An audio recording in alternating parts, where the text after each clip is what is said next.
It all begins in a highly technological research laboratory, where scientists were conducting experiments involving DNA manipulation, and there were two patients positioned on stretchers, an adult man and a little girl, both unconscious, while a special liquid was slowly injected through catheters into their bodies. And at first, the vital signs of both remained stable, until suddenly the man's blood pressure began to plummet rapidly. And soon afterwards, his body began to explode in gushes of blood, causing him to open his eyes and scream in desperate pain, which forced the doctors to immediately stop the experiment and question whether the patients were still alive. The older doctor declared with regret that the attempt had failed once again, while the other, younger researcher remained in shock, unable to believe what he had just witnessed, until the older doctor said that he could no longer take part in that research, saying that he would personally request that the project be shut down. But the younger researcher objected vehemently. He tried to convince the director not to cancel everything, but the director replied firmly that this experiment had already caused the death of many patients, and that from the start it was doomed to failure, so he no longer wanted to collaborate with it in any way. And he also advised the young scientist to give up his obsession. At that moment, a nurse called for Dr. Shin, and he, taking the situation coldly, asked if the nurse also thought that the experiment wouldn't work, and then explained that those people only had 2 or 3 days left to live. That is, they would die anyway. And that was why he believed that using them for the benefit of humanity didn't represent a real ethical problem. And when the nurse asked if that was really the estimated lifespan of the patients, Dr. Shin replied that he could leave and leave the cleaning up to him. Shin replied that he could go away and leave the cleaning to him, which clearly made the nurse uncomfortable, but he still left the room, leaving Dr. Shin alone to reflect on his conviction that the research would be successful, although he admitted internally that the real problem lay in the choice of patients, as the ideal person still had to be found, the perfect body that could withstand the experiment and turn it into a definitive success. The next morning, in a simple restaurant, a young man was talking on the phone until he was interrupted by another man who mocked TV shows and said that there were only lunatics appearing lately, and asked if they had at least made some money out of it all, while pointing to a newspaper headline that read "Nightly Zombie Attack" and saying that this joke had already crossed the line. Then commented that he was thinking of becoming a YouTuber, because at least he would see less disgusting things than in his current job. And meanwhile, the guy on the cell phone asked if he really didn't have any better business ideas, besides becoming a YouTuber, to which the other replied by asking if he believed in the existence of zombies, receiving an immediate negative response, but still insisting that he himself believed in such things, even though he knew it was all a lie in the end. Because if zombies really existed, no one would just be filming them with a cell phone as if it were entertainment. Shortly afterwards, he got up from the table to say that they had finished eating and needed to go back to the hospital, revealing that he was Kang I-Hwan, an employee of the funeral service, who was currently arriving at the hospital to collect the bodies of the patients who had died that morning, and introduced himself by showing his business card to the receptionist, who promptly confirmed that she had received a call and hurried to get the paperwork, while Kang I-Hwan commented that he didn't understand why she seemed so nervous. After all, it wasn't as if the arrival of a mortician was something unexpected inside a hospital, since death was a natural part of the job, and then he wondered why the other colleague was taking so long to show up. Shortly afterwards, his partner finally appeared, still buttoning his pants, explaining that the seasoning in the food had been too strong for his stomach and that it was still burning, which provoked a reaction of disgust in Kang I-Hwan, who then commented that the hospital was strangely empty, something his colleague had also noticed. And after being told to wait, they were soon led inside the building, where the receptionist informed them that the bodies to be collected belonged to a grown man and a young girl, prompting I-Hwan's partner to comment that it seemed like a very tragic situation, as if they were father and daughter.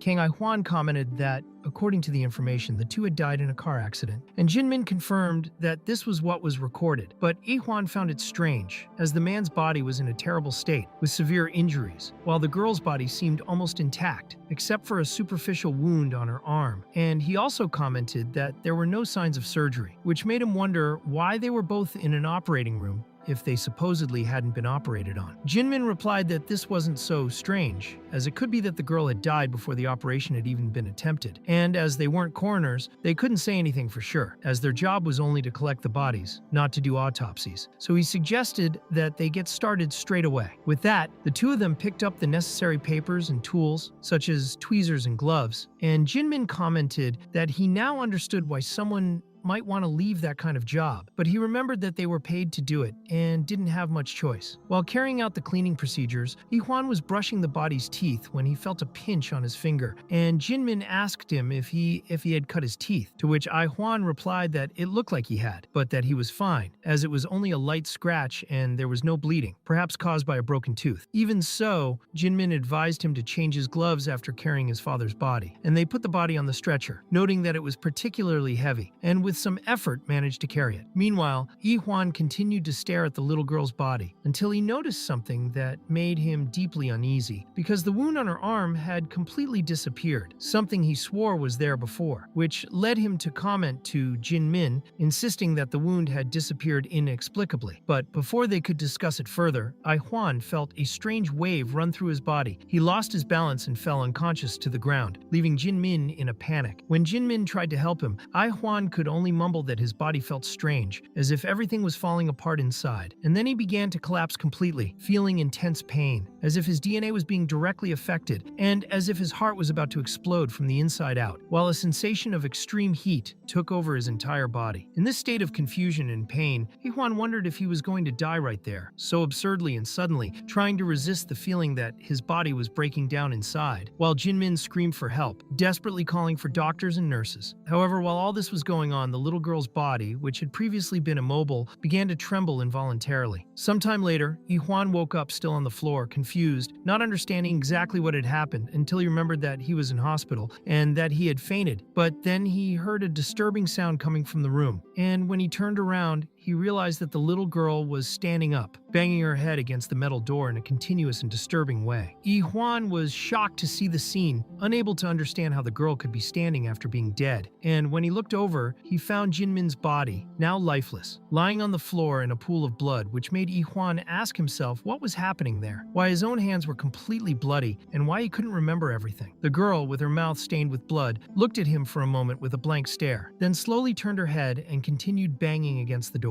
without stopping, as if she were stuck in an automatic behavior. And when he looked at his watch, Yi-Hwan realized that 5 days had passed since his fainting spell, which only increased his despair when he realized that he had been in that hospital all this time without knowing what had happened. Confused and overcome by a feeling of deep fear, Yi-Hwan began to realize that something inside him had changed, because his left eye was different, and he felt a strong taste of blood in his mouth, while the metallic smell invaded his nostrils and made everything even more surreal, until suddenly he heard a strange sound coming from Jinmin's body, which began to emit a noise similar to a faint roar, giving indications that he was still alive. Surprised, Yi-Hwan approached and tried to listen to him better, and when he realized that Jinmin was still breathing, he thought that perhaps with quick treatment he could still be saved. Yi-Hwan realized that he needed to take Jinmin to the emergency room immediately, as his condition was getting worse and worse. But in the meantime, the little girl who had previously been immobile remained silent. Still, while outside the operating room, in the corridors of the hospital, the scene was completely chaotic, with everything destroyed, walls covered in blood, and marks of destruction everywhere, indicating that almost no one had survived. One of the few survivors was the hospital director himself, who was walking among the wreckage, believing that everything was over, that there was no hope, since no one had come to save them, and that the world outside had probably already collapsed too. And while he was thinking about this, he was internally blaming that damned lunatic responsible for the experiments that had caused it all, until he suddenly noticed that the receptionist's body, previously motionless on the floor, was slowly starting to move. Terrified by the idea that she too had been transformed into something similar to the other infected, the director concluded that if she remained there, she would surely die. So he grabbed his golf club, the only object he could use as a weapon, and decided that he needed to escape from the hospital as soon as possible. Meanwhile, back in the operating room, Yi-Hwan had placed Jinmin on the stretcher, but he himself was in a weakened state. He felt extremely breathless, his body hot and weak, his stomach writhing in pain, as if he were being consumed by an insatiable hunger. And even though he was confused, he wondered how he could be so hungry if he remembered having eaten something not long before, until he heard the sound of the roar coming from Jinmin's body again, which made him realize that he had no time to lose and needed to find someone to call for help urgently. When he opened the door to the room, he bumped into the principal, who, startled, asked if Yi-Hwan was really alive, as he hadn't expected to find any survivors there. And Ai Huan immediately called for help, saying that his friend was injured and needed care. But at that very moment, the little girl, who had remained motionless until then, advanced violently against the headmaster, who tried to defend himself with his golf club but was unsuccessful, who until then had remained motionless, advanced violently against the director, who tried to defend himself with his golf club but was unsuccessful and was brutally attacked, and soon afterwards, a horde of zombies appeared in the corridor, surrounding him and devouring him mercilessly, including the little girl herself, who had joined in the attack. Ai Huan watched the scene in complete panic, trembling with fear, until, looking back, he saw that Jin Min was also standing, but he was no longer the same, now with an empty expression and a staggering posture, walking slowly towards the director's body, and Ai Huan, still in shock, was trying to understand if this was really Jin Min acting like that, or if it was all just a terrible nightmare. And while his mind tried to deny what he was seeing, his body couldn't resist the stress and he collapsed right there. When he woke up again, he realized that he was still in the operating room and, looking at his watch, noticed that the date read April 29th, although he was sure it was still the 24th, which made him realize that he had been unconscious for 5 whole days. And then he picked up his cell phone, seeing several missed calls, including a message from his sister asking if he was all right and if he'd seen the news, saying that she and their mother were safe, but they were very worried about him, as he hadn't shown any signs of life up to that point. But before he could reply, his cell phone went dead. Even without understanding exactly what was going on around him, Ai Huan knew that he couldn't just wait in there, because if he really wanted to save his sister and mother, he needed to get out of that hospital as soon as possible. So he got up, left the room, and as he walked through the corridors, noticed that the director's body was on the floor, completely torn apart, but none of the zombies he encountered along the way seemed to react to his presence, which made him even more confused. He kept walking until he came across the little girl again, who was still and silent, but still made no move against him, allowing him to walk quietly down the stairs until he finally reached the hospital exit and breathed in the air outside, feeling a little relief for the first time, even though his body was still weak and his stomach ached a lot. Ai Huan thought that even in this absurd situation, hunger was understandable, since he hadn't eaten anything in 5 days, and if he carried on like this, he would pass out before he even met his family again. So he decided that he urgently needed to eat something. Spotting a convenience store that was still open, he rushed there, grabbed anything he could find, devouring it without thinking, including a hamburger and a soft drink, and felt that his body was finally recovering even though he didn't know exactly what he was eating, just driven by the desperate need to satisfy his hunger. And although he usually hated convenience store food, in this situation, he found it all incredibly tasty. It was at that moment, while savoring the food he had picked up from the convenience store, that Ai Huan became emotional, because he remembered with sadness that his friend Jin Min had died, and he recalled an old conversation in which Jin Min had commented that perhaps zombies really did exist. And now, after everything he had witnessed, Ai Huan knew it was true, which made the pain of the loss even more intense. But he was soon interrupted by a strange noise like a knock, which brought him back to reality. And so he told himself that he had certainly heard something, got up and walked to a door, opening it cautiously and finding a completely terrified girl, crying and trembling with fear, cowering in a corner of the room. Ai Huan asked her if she needed help, trying to keep calm. But at the same time, outside the convenience store, a zombie had heard that same noise and was starting to approach the place. Meanwhile, inside the store, the girl began to devour everything she saw in front of her, eating desperately, and Ai Huan commented that he had done exactly the same thing just before, warning her that if she wasn't careful, she could end up getting sick. Still, she took a big swig from a bottle of water and said that she was feeling much better, thanking Ai Huan for coming along, and then asked how he had managed to get there. Ai Huan explained that feeling very hungry, he had walked straight to the convenience store looking for something to eat, and she was surprised to hear that he had simply walked through the destroyed streets of the city as if it were normal. He confirmed that it was true and asked if there were any chargers available in the store, and the girl replied that yes, there were power banks stored there. So Ai Huan said he would go and look for one outside, but she warned him not to open the door, as the zombies might notice him, although Ai Huan reassured her that he hadn't seen any when he arrived. However, as soon as he opened the door, a zombie suddenly appeared and advanced straight, not against him, but towards the girl. Quickly, Ai Huan reacted instinctively and, with an almost superhuman impulse, threw the zombie with such force that it went through the entire store, crashing violently into the wall on the other side. The girl, in shock, asked if he had really done it, if he had really thrown the zombie so hard, while Ai Huan looked at his own hands without understanding what had happened. He wondered what that was, where that absurd strength came from, and looking at the zombie's body completely broken on the ground, he tried to understand how he had managed to do that, since he had never imagined he had enough strength to throw someone so violently. But more important than that was the fact that until that moment, no zombie had attacked him directly, as if they were avoiding his presence, something he couldn't explain. Time passed, and when the day day began to dawn, the girl was still in a state of shock at everything that had happened and ended up calling him Sir, which made Ai Huan ask her not to call him that, as he wasn't old yet, to which she replied that perhaps that wasn't so important at the moment, but Ai Huan just agreed and, returning to focus, asked if that was the power bank she had mentioned. She confirmed that she did, but commented that she thought he was a bit weird, and later Ai Huan tried to call Ichai, but only the answering machine picked up, which distressed him as he thought that perhaps he had called too late. He remembered his sisters and began to wonder if they had also been caught up in all the chaos, but he refused to believe that something bad had happened to them, thinking that perhaps they had just lost their cell phones and clung to the hope that they were still alive and waiting for him. So he decided that he had to keep trying to find them and asked the girl if she had a cell phone, to which she replied that she did, but that it was dead. So Ai Huan gave her the power bank and asked her to call the family immediately. Later, as the town continued to be consumed by an infestation of zombies that were slowly approaching the convenience store, the girl finally managed to get her mother on the phone, told her that she had been hiding inside the store since the beginning, and asked how her parents were.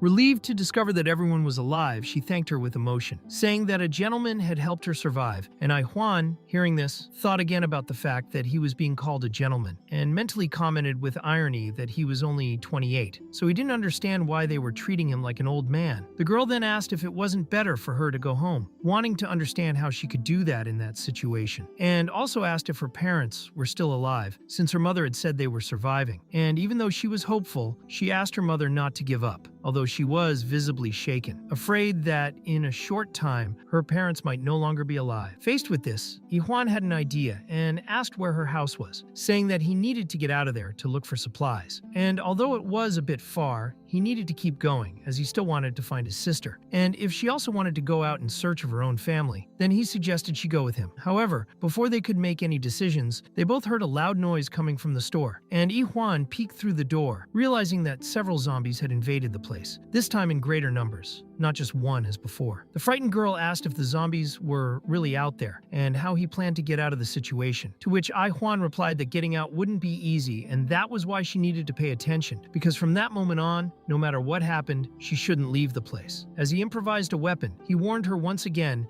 not to open the door in any way and assured her that he would be back soon. The girl asked what he was doing, but Ai Huan had already left and locked the door from the outside. Soon after, she began to hear loud banging and screaming sounds outside, which obviously terrified her. But after a few minutes of silence, Ai Huan returned, saying that he had sorted everything out and that she could now leave. Seeing the destruction all around and the zombies completely thrown out of the store, she was shocked and asked if he was really all right, to which Ai Huan replied that he was, although he confessed that even he wasn't sure about that. But for the time being, everything was under control. Later, in a clothes store, Ai Huan was calmly selecting pants, not for himself, but for the girl, as he remembered that she had said she wouldn't leave with him if she didn't have a change of clothes, especially pants. After choosing something suitable for her, he noticed that his own clothes were also in a terrible state and decided to look for something better for himself too. Sometime later, already dressed in new clothes and a coat, he found a motorcycle outside and thought that it really was his lucky day. He went back to the convenience store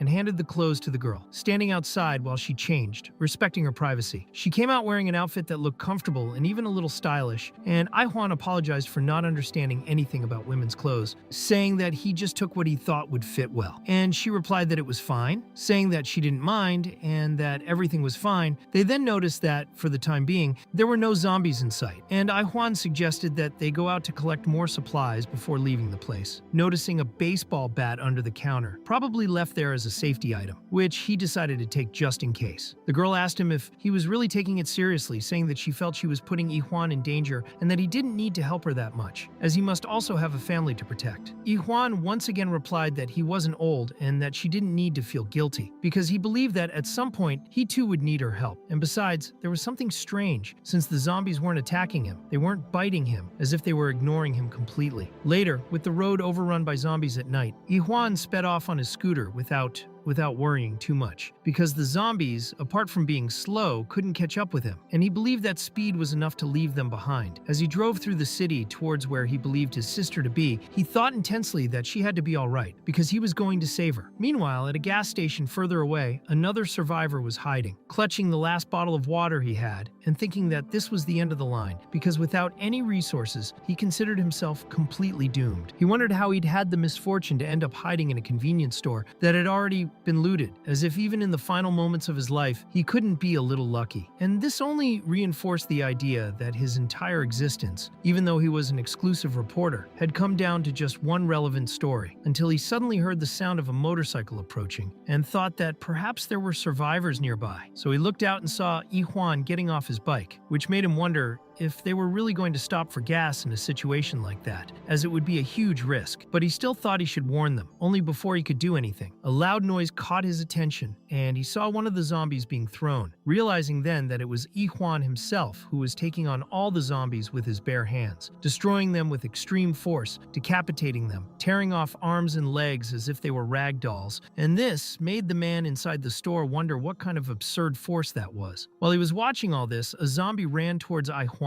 and the man tried to warn him, but was surprised to see that the zombie simply ignored Yi-Huan and advanced straight towards the motorcycle, where a girl was, so Yi-Huan quickly reacted and destroyed the zombie as well, saying that apparently there were no more around. But the hidden man, still suspicious, thought that perhaps his own eyes were deceiving him, since that man really didn't seem to be being attacked by any zombies. Yi-Huan commented that the motorcycle had unfortunately run out of gas, but that luckily they had found a gas station on the way. And at that moment, the man got excited and shouted Yi-Huan's name, saying that he had finally found an exclusive report, which made Yi-Huan ask without really understanding what he meant by that. And later, in a calmer moment, Yi-Huan gave the man some water, who thanked him, saying that he felt alive again and that he thought he was going to die of thirst. Then Yi-Huan asked him how many days he had been resisting in the store, and the man replied that it had been 3 days since he had arrived there, but that unfortunately, the store had already been looted when he entered, so he had no choice but to hide and wait until the heavens seemed not to have abandoned him and sent what he called his guardian angel. So he decided to introduce himself by saying that his name is Kim Gi-do. He's 32 and a reporter, although that doesn't mean much during a zombie apocalypse. And then the girl who was with them also introduced herself by saying that her name is Park Ji-na. She's 20 and a freshman at Korea University. And finally, the protagonist also introduced himself as Ai-Hwan Yan, saying that he's 28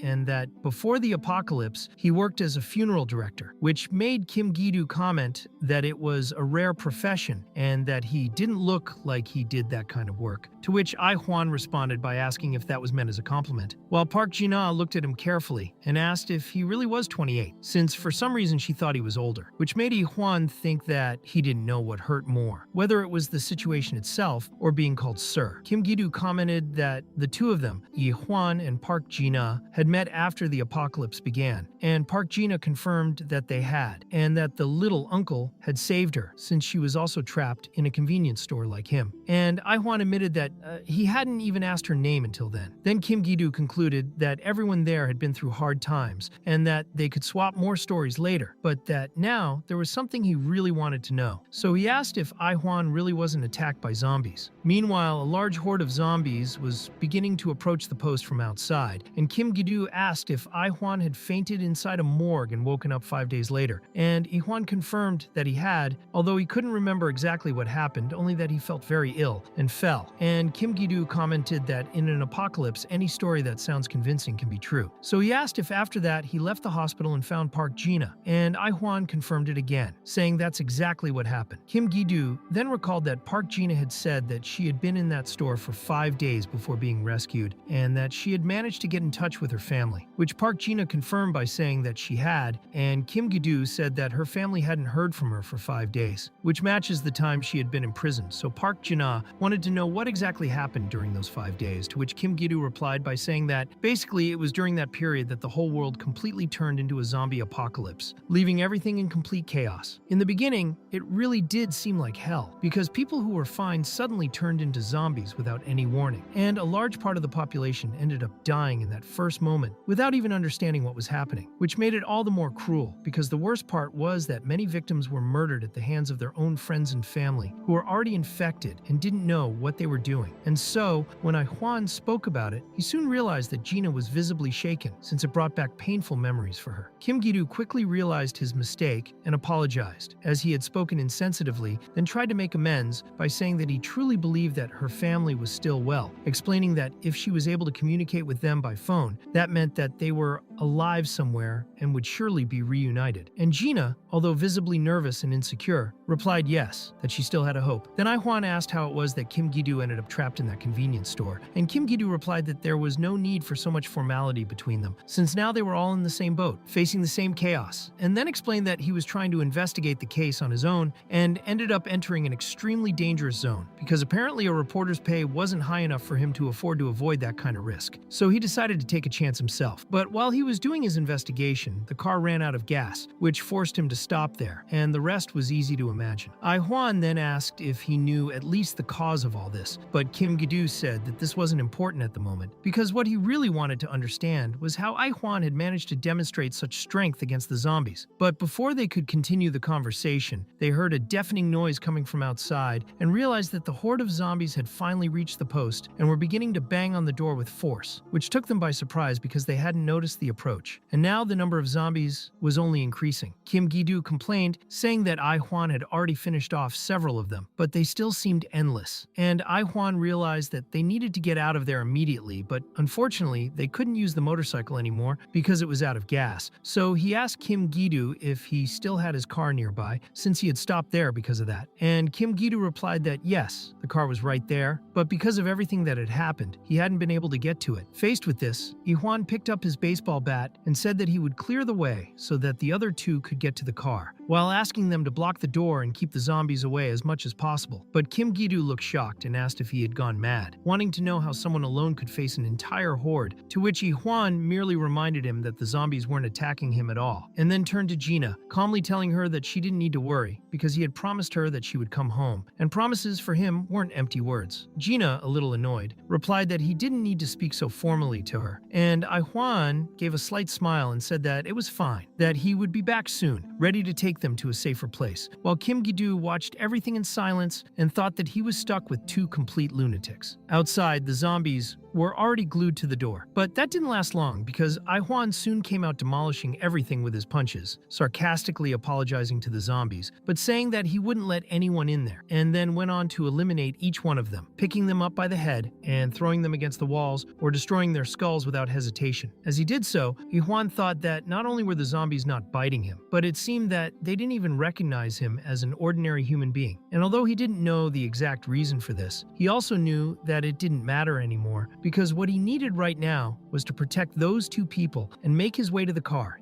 even if he had to face the whole city alone. Ai-Hwan said firmly that no one could get past him, and while this was going on, the two people inside, Kim Gi-doo and Gina, just watched the way he dealt with the situation. And Kim Gi-doo began to realize that the whole thing was very strange indeed, because the zombies didn't attack him at all. It was as if they didn't recognize him as a living being. And what's more, he seemed to have completely superhuman strength, which was probably linked to the fact that he was ignored by the creatures. Gina herself was completely shocked by what she was seeing.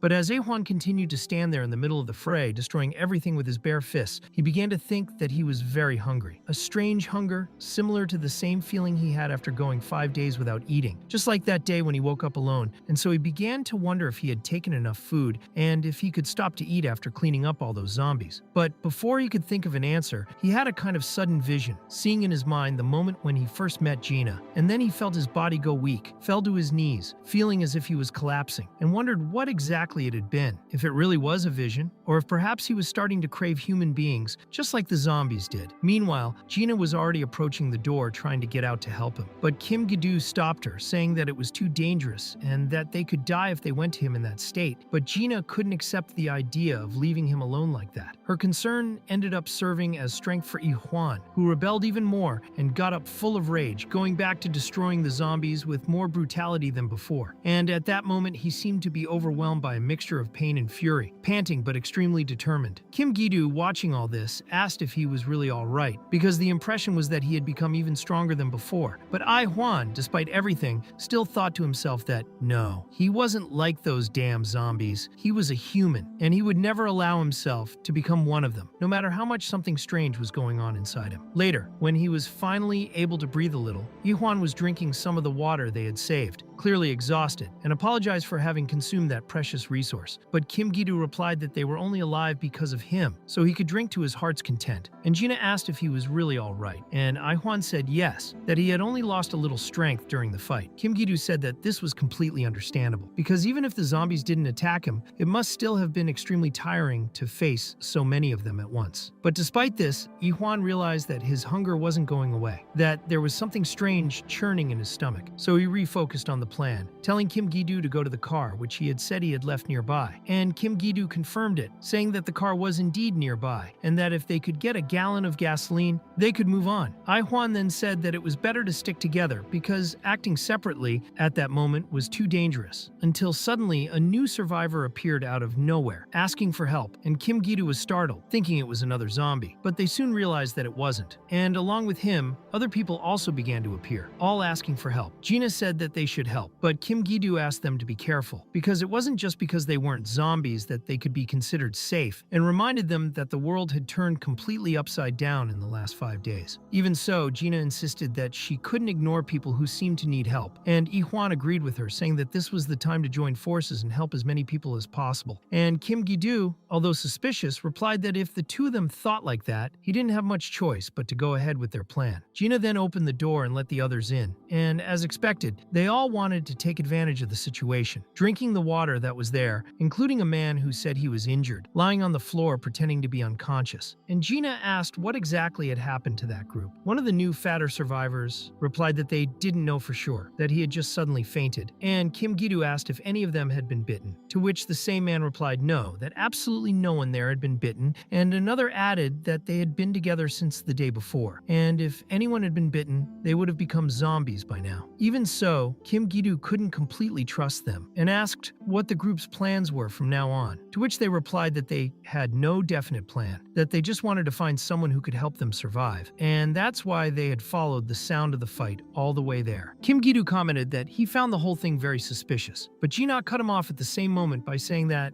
at times like that, people needed to help each other, because humanity would only have any chance of surviving if there was still compassion between them, and that was why it was wrong to judge so quickly. And the man who was pretending to be ill thanked him profusely for his generosity, feigning gratitude, while Kim Gi-doo, uncomfortable, said that he seemed to be the heartless one in the group. And Ai-hwan took the opportunity to ask about the car, confirming that it was an SUV and that it would fit 5 people comfortably. And Kim Gi-doo asked him back why he wanted to know that, saying that he wasn't sure why, to which Ai-hwan replied that he had already decided to go separately with his motorcycle, because they would surely encounter blocked roads, so it would be safer if he went ahead, escorting the group's car. Kim Gi-doo agreed that it made sense, and Ai-hwan told them that they should head for the car immediately, because that post was already out of supplies and continuing there would be dangerous. However, Kim Gi-doo was not at all comfortable with the idea of putting all those strangers in his vehicle, so Gina said that she herself would stay in the store and personally look after the injured man while the other two went to the car. Kim Gi-doo reluctantly said that it was fine, but he didn't like the idea of leaving Gina alone with those men at all. Yet he ended up accompanying Ai-hwan, and that was exactly what the crooks were waiting for. Arriving at the car, Kim Gi-doo began to fill up with a gallon of gasoline, still suspicious, and took the opportunity to ask Ai-hwan if he really didn't find those people suspicious, because in his opinion, it seemed that they all had an invisible label on their foreheads that read "bad guys," and that no one knew what had happened in the last 5 days, so there was absolutely no way to trust anyone. Ai-hwan then asked why he himself had run screaming towards them when they met, and Kim Gi-doo admitted that he had lost a little sense at that moment, because he hadn't seen another human being for a long time. Maybe he was hallucinating, or just reacting desperately, and Ai-hwan said that was understandable, that sometimes the body acted on instinct alone. Soon afterwards, Kim Gi-doo commented on something that had been bothering him from the start, saying that it was strange that Ai-hwan was the only one who wasn't bitten by the zombies, and it was at that moment that Ai-hwan's stomach made a loud noise, revealing that he was still hungry, and Kim Gi-doo said that it made sense, since he had spent too much energy punching dozens of zombies, and that as soon as they got out of there, the first priority would be to find real food. But then, Ai-hwan suddenly stopped and said he felt something, and Kim Gi-doo, not hearing anything, asked what it was, thinking it might be zombies nearby, but Ai-hwan replied that it didn't sound like that, more like a voice, a human scream coming from the post. Meanwhile, inside the convenience store at the gas station, Gina was being forcibly grabbed by the three men who had pretended to be injured, and the one who had pretended to be ill pulled out a gun and put it to her head, saying that she had better be quiet because that was better than being devoured by zombies, and even mockingly saying that he could hardly believe that they had fallen for that trick so easily. He called Gina stupid and naive, while another man said that they needed to act quickly before the others returned, and the third suggested that they could use her as a hostage. But before they could do anything, Gina reacted and bit down hard on the armed man's finger, who responded by slapping her several times across the face, furious that he had been bitten by an ordinary person and not a zombie, calling it pathetic, while beginning to insinuate that he would do perverse things to her. Just then,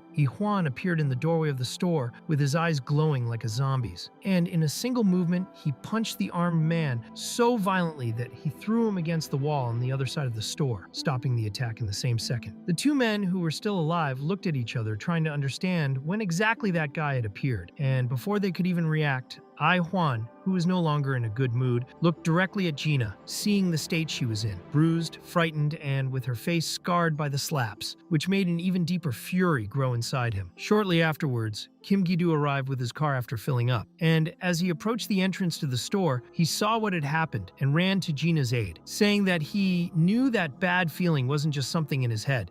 Meanwhile, Juan looked at him and told him to take Gina to the car immediately, because he would catch up with them soon. He just needed to sort out one last thing before he left. Kim Gi-doo, now at the gas station, began to fill up completely, thinking that luckily the zombies had appeared before he had finished filling up, and became even more worried about Gina, realizing that in the end he had been right all along. He thought that experiences like that would become more and more common in this chaotic new world, but at least she was safe now because there was someone willing to protect them at any cost. Meanwhile, Juan was preparing to face the two remaining men, and they both seemed to believe that they still had the upper hand as they were outnumbered and outgunned, with one holding a crowbar and the other an extendable bat. They laughed and said that they were being underestimated, that Juan was thinking too much of himself, but what they didn't expect was that he would drop his own baseball bat without saying a word, which confused them, and one of them asked if he was giving up already. The other, fatter one, felt a chill and wondered if that guy wasn't acting too strange. Juan also questioned himself, because just a few moments ago he was seized by uncontrollable fury, but now, inexplicably, he was strangely calm, as if his mind was completely empty, and all he felt was hunger, a hunger so intense that it bordered on madness. And then, without hesitation, he advanced and killed the first of them as if it were nothing, swiftly and brutally, while the second, totally shocked, watched the scene in silence. Juan, without stopping, turned to him with his mouth smeared with blood, which made the man practically urinate with fear, and ask what the hell that guy was, saying that until recently he hadn't looked like a zombie, but now he was behaving exactly like one. The man pulled out his revolver and fired in Juan's direction, but the next moment he too was dead, without even understanding what had happened. Juan then calmly picked up his bag, collected the supplies that were lying around, and left the store, heading back to where the car was. Kim Gi-doo, who was still worried, heard the sound of the gunshot and became alarmed, but when he saw Juan returning in one piece, he only became even more confused and asked if he was really alright, because his expression looked more tired and pale than before. Juan, with a tired expression, said yes and asked how Gina was. Kim Gi-doo replied that she was fine now, just sleeping, and that they could check on her more calmly when she woke up.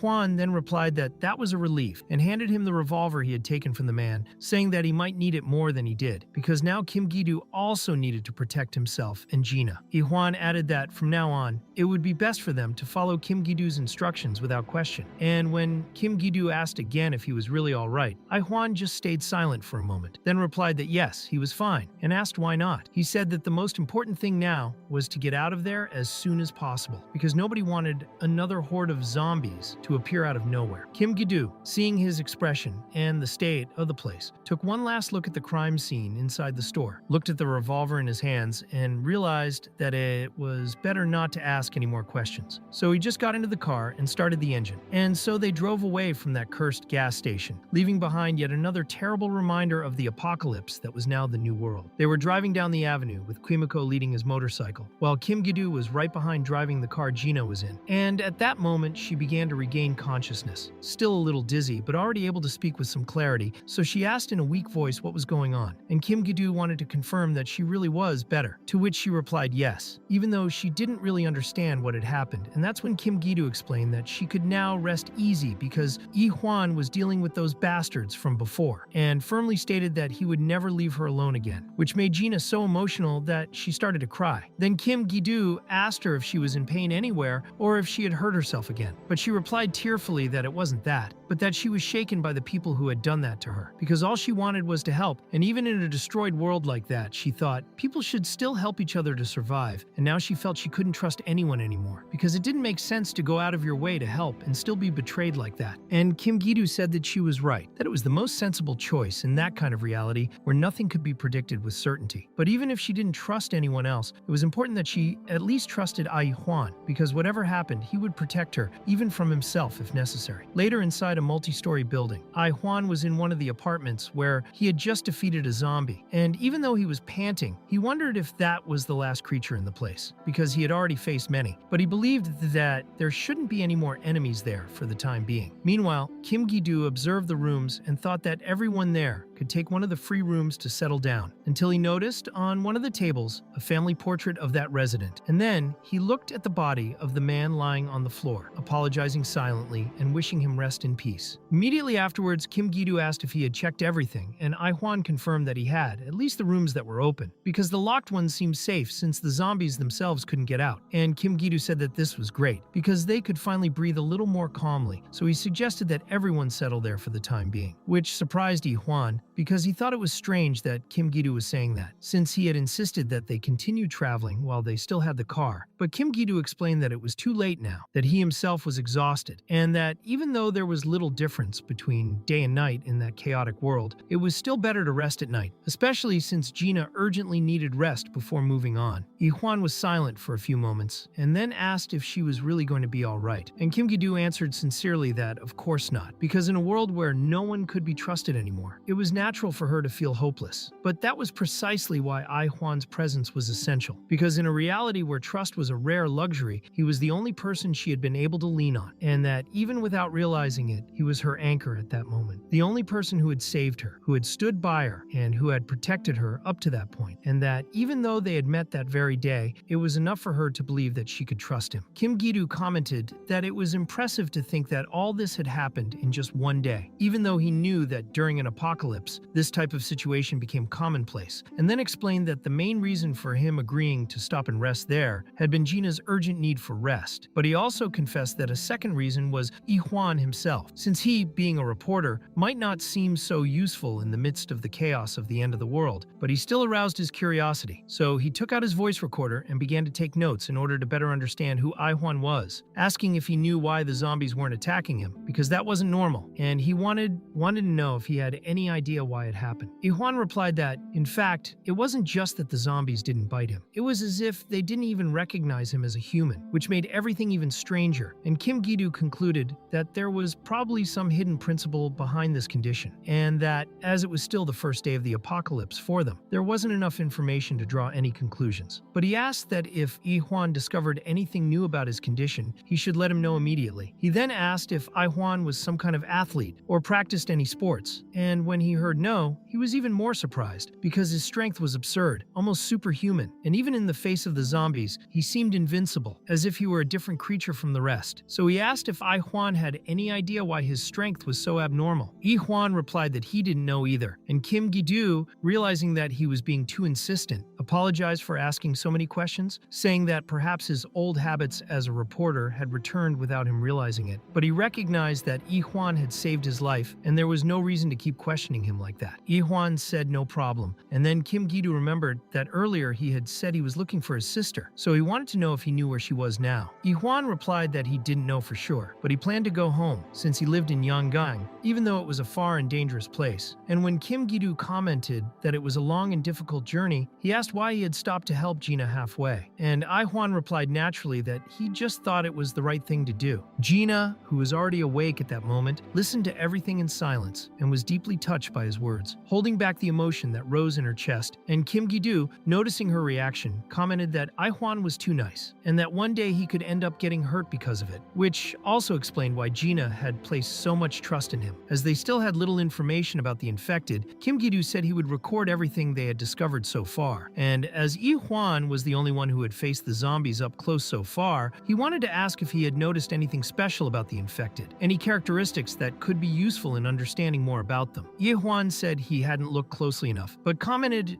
that the zombies seemed to still have functional senses, especially sight and hearing, which were in full working order, and Kim Gi-doo agreed, saying that this explained how they were able to attack humans with such precision. But what was still a mystery was how they distinguished people from the zombies themselves. It was at this point that Gina, still lying down, intervened, saying that she had already heard an explanation of this, and that the zombies reacted directly to exposed human skin, remembering that the manager of the store where she had been hiding had said this just before she died, and that was what had helped her hide in the stockroom. Kim Gi-doo then asked why she was awake, and Gina replied that she was already feeling better and wouldn't be able to sleep anyway, and took the opportunity to apologize to Yi Huan, saying that she knew he must have been worried about her, but that she was fine now, so he didn't have to worry so much. Kim Gi-doo wanted to know more about the exposed skin thing, and asked what exactly she meant by that, and Gina confirmed that she had heard that the more skin that was visible, the more zombies were attracted, which made Yi Huan think that it made sense for her to have asked for new clothes as soon as she woke up, especially pants, since she was wearing shorts at the time. Kim Gi-doo reflected that the more they found out, the less they seemed to understand about zombies, and that the worst thing of all was that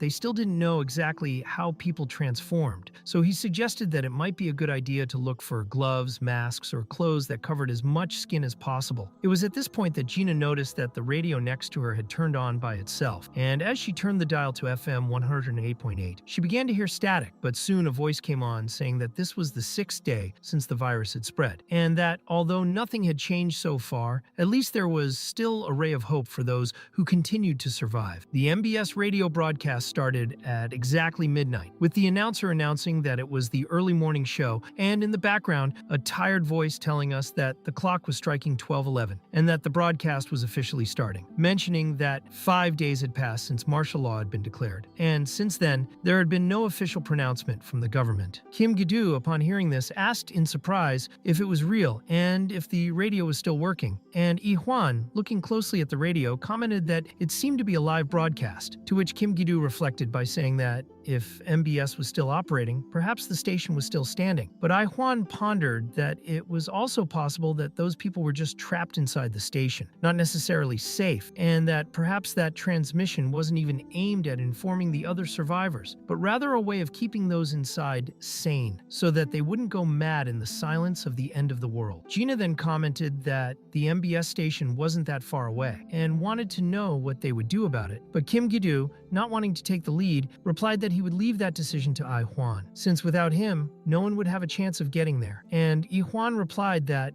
at that moment, the priority was still to get Gina to her parents, and that after that, they could stop and think again about what to do, which made Gina very relieved and happy with the answer. And Kim Gi-doo, accepting his decision, replied that that was fine. After all, he was in charge, and said that everyone was really exhausted, so they could rest a bit before continuing the journey. Gina, still with a downcast expression, asked if the water was still working there, and Kim Gi-doo confirmed with a slight smile that it was, saying that finally everyone could take a real bath after so long dirty and in constant tension. Later that night, Yi Huan began to dream restlessly, mentally reliving a scene in which he was being chased by zombies in a dark alley. But when he lowered his body, none of them attacked him, and it was at that moment that he found himself waking up, or at least he thought he had woken up, because he found himself once again next to his old friend Jin Min, who was smiling at him and asking what he was doing standing there, saying that it was already lunchtime and that they should eat soon. Yi Huan, still confused, asked if Jin Min was alive, and he replied with a nonchalant tone that it must just be stress from work and that a good meal would solve everything. But it was then that the scene changed abruptly, and Yi Huan realized that they were in front of zombies devouring a corpse. And Jin Min, without changing his expression, said that it was also time to eat, that he didn't need to hold back. After all, Yi Huan had always liked that kind of food, and it was in that moment of horror that Yi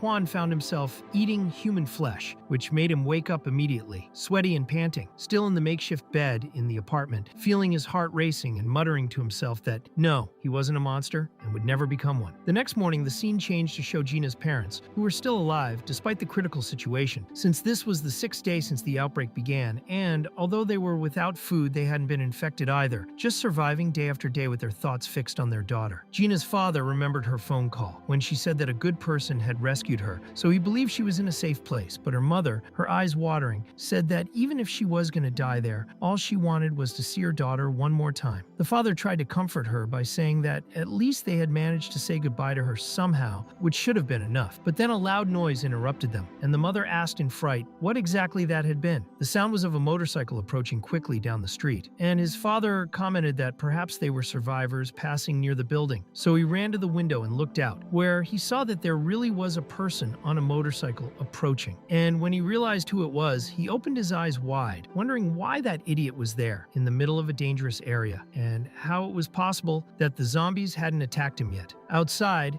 Juan, with a serious expression, looked at the paper in his hand, trying to locate the address correctly. But he was confused because the building looked right, but there was no clear sign of life in the windows or in the immediate vicinity, which made him hesitate for a moment before deciding whether or not to go in.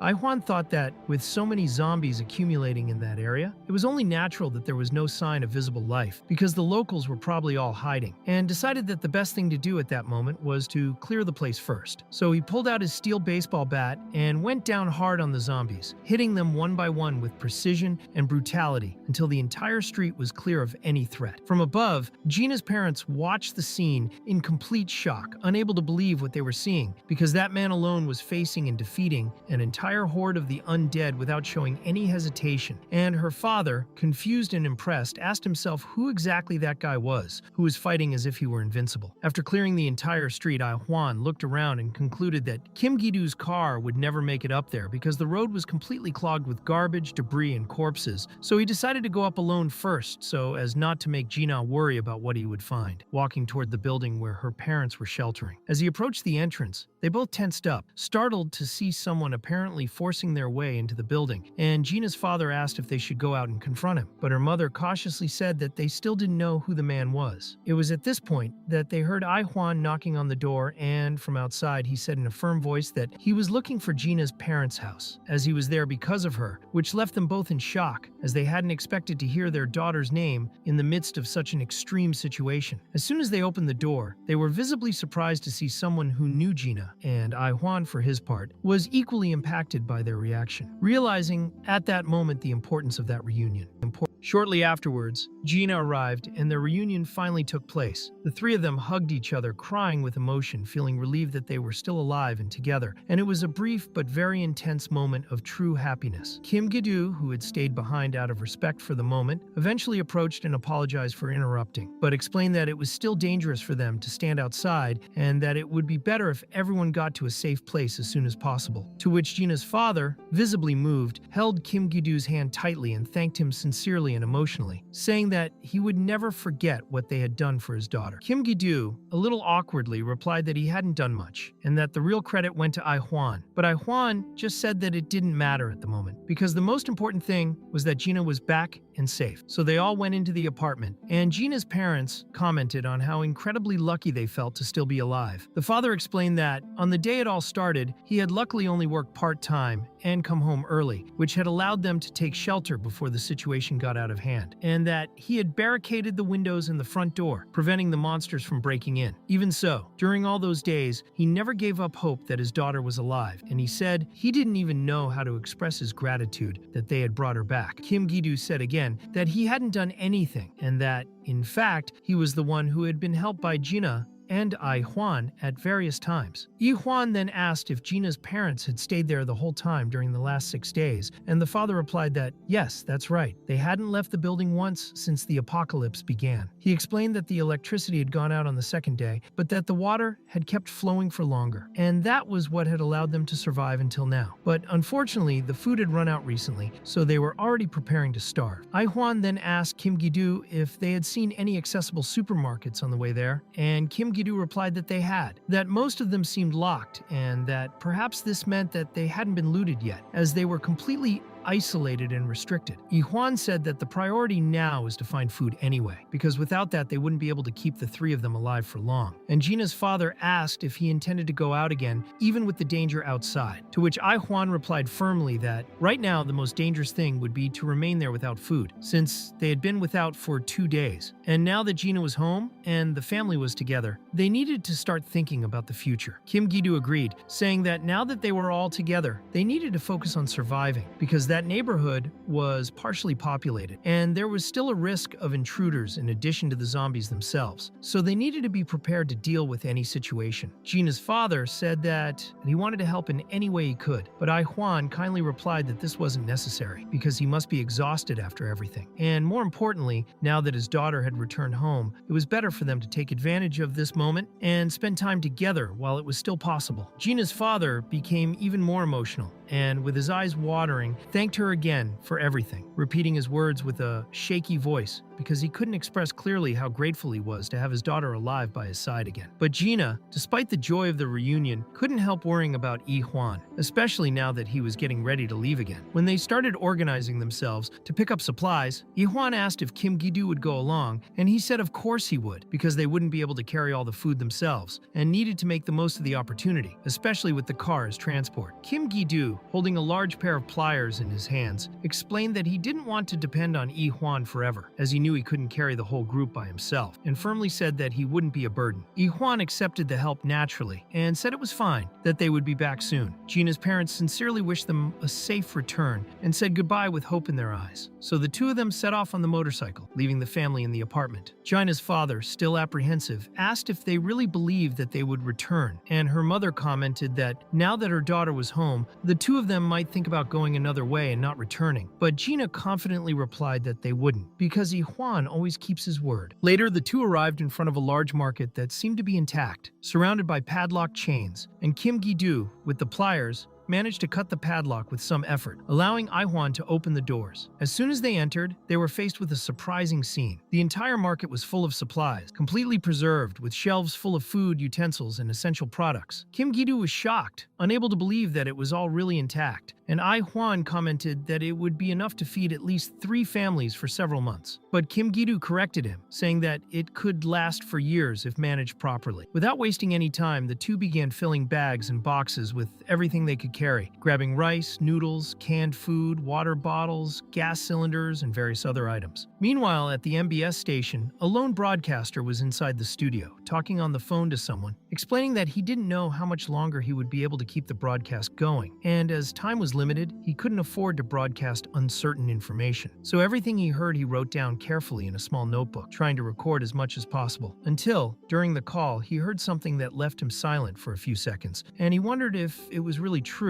When he heard confirmation, he just kept quiet and hung up the call, thinking that he had heard the story before and hadn't believed it. But now, with new witnesses, there was no longer any doubt. The story was about a man on a motorcycle whom the zombies didn't attack and who had superhuman strength. At that very moment, Yi-Hwan was carrying 2 sacks of flour weighing 40 kilos each, one in each arm, as if they were nothing, walking to the car with firm steps and a calm expression. Together, they had managed to gather enough food, water, and utensils to keep the group supplied for several months. And Kim Gi-doo, looking at the items in the trunk, commented that with that, they could last up to half a year. Yi-Hwan then noticed a pharmacy across the street and said that it would be a good idea for them to take the opportunity to look for medicines too, since no one knew when they would get another chance. Later, inside the pharmacy, as they rummaged through drawers and shelves in search of antibiotics and basic first aid items, Kim Gi-doo found himself feeling a little guilty for breaking into places and taking everything without permission, but Yi-Hwan, with a serious look on his face, said that it was too late to feel that kind of remorse now, because the world they knew was over, and what they were doing was just trying to survive another day. After breaking into the pharmacy, Kim Gi-doo commented that it would take some time and asked Yi-Hwan to keep watch at the door. And as he agreed without hesitation, Kim Gi-doo took the opportunity to remind them that they couldn't just go out and take everything they saw, so they decided to select only the medicines that would really be useful to the group. Meanwhile, Yi-Hwan, standing at the entrance, looked into the distance and noticed the MBS building, which caught Kim Gi-doo's attention, who asked why he was looking that way, as if he was remembering Bizarra's death. But Yi-Hwan Hwan explained that he was thinking about the broadcast they had heard that day on the MBS radio. Kim Gi-doo remembered that someone had actually mentioned that the studio was near there, perhaps a few blocks away, and asked if Hwan was worried about that live broadcast. But they knew they didn't have time to deal with it now, because the priority was to help Gina's family and then find his sister. Kim Gi-doo stressed that they'd better get back soon to prepare, and Hwan agreed, pointing out that he needed to find his sister as soon as possible. Later, back at the apartment, they had a modest rationed meal so that the food would last longer, and Gina's parents showed their deep gratitude. But Hwan said they didn't need to thank him, because he hadn't just brought food, but also medicine. And if everyone ate sparingly, the supplies could last up to half a year for 4 people. Gina's father, confused, asked what he meant by 4 people, and it was then that Hwan revealed that he had to leave, as he hadn't yet told them that he was going after his sister. Gina's mother asked if he even knew where she was, and Hwan replied that she lived in Yangyang, so she would probably be there. Gina's father remarked that this was a very long way to go, and the roads would certainly be blocked. But Hwan insisted that he had no choice, as he was the only family he still had, and Gina, upon hearing this, became visibly worried. Hwan explained that he was talking about this now because perhaps if he managed to find and save his sister, he could bring her to live there with them, where it would be much safer, since he didn't know if there was another place as well protected as this one. He also commented that his sister was nothing special there in Yangyang, and since the zombies weren't attacking him, he was able to help other people, but he could only do so with peace of mind if he knew that Gina was there, safe and well. He assured her that he would save her sister and return, asking everyone to hang in there until his return. Gina's father said that, of course, he could bring his sister, and that he would accept any request. But he took the opportunity to say that although he would allow them to go out together, he wasn't yet ready to allow them to get married, as Gina was only 20, which made her completely despair at that conversation, especially when her mother commented that if they had a grandchild soon, perhaps no one would be complaining, leaving Gina even more embarrassed and distressed. That night, Kim Gi-doo lit a candle she had brought from the market, explaining that without electricity, it was the only way to illuminate the room. And when Hwan asked if Gina's parents were already asleep, she said yes, that they looked very tired. Kim Gi-doo commented that it was only natural, considering all the tension, worry, and hunger they had faced over the last few days. Then Hwan noticed that he was writing something down and asked what it was. So Kim Gi-doo explained that he was calculating how much food they would need to get to Yangyang.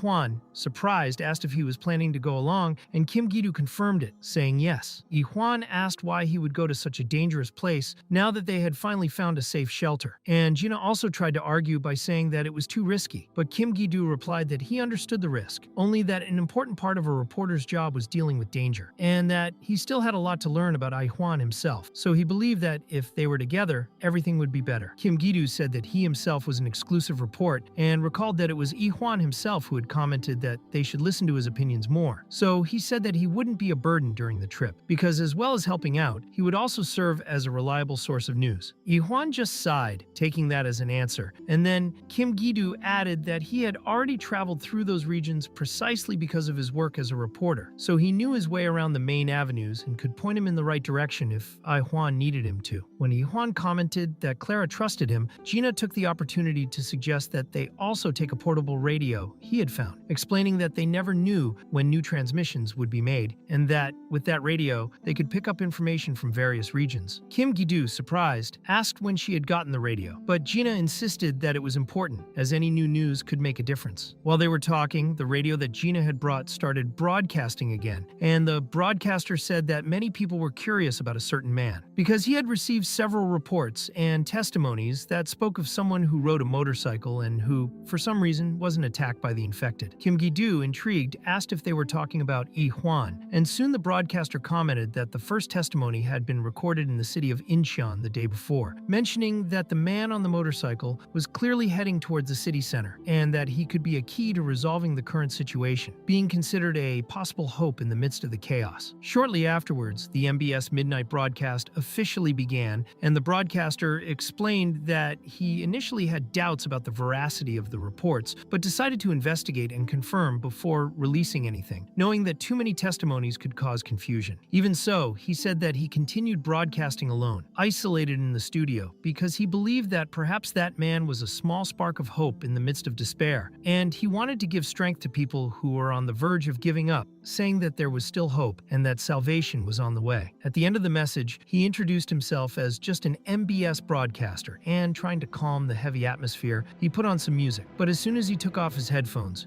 it became clear that he himself was very shaken, clearly in doubt about whether or not to believe in that supposed hope he had announced. As they listened, Kim Gi-doo seemed to recognize the broadcaster's name and commented that he might even have his number saved in his cell phone. So he opened his contact list and confirmed that the number was indeed there. He said that he had met the man in a few interviews in the past and began to wonder if he had been trapped in the studio since the first day of the outbreak. Yi-hwan then asked if they were getting reports from other people on the radio and began to wonder if perhaps everyone already knew that he was the man on the motorcycle. Kim Gi-doo, surprised, asked if it was really true, and Yi-hwan confirmed that yes, the zombies really weren't biting him, but added that he didn't know why it was happening either, and for that reason, he didn't feel entitled to give people false hope, as he believed he wasn't qualified to carry that kind of responsibility. Kim Gi-doo said that he understood Yi-hwan's concern, but warned him that he needed to be more careful, because with the world the way it was, you couldn't trust anyone, and exposing personal information publicly could have serious consequences. Yi-hwan, on the other hand, replied that there was no need to worry about this kind of thing, as he believed that it was enough to act with caution. But the truth was that he was still unaware of the real danger of divulging something about himself in the middle of an apocalypse. As Kim Gi-doo saw that this was Yi-hwan's decision, he said that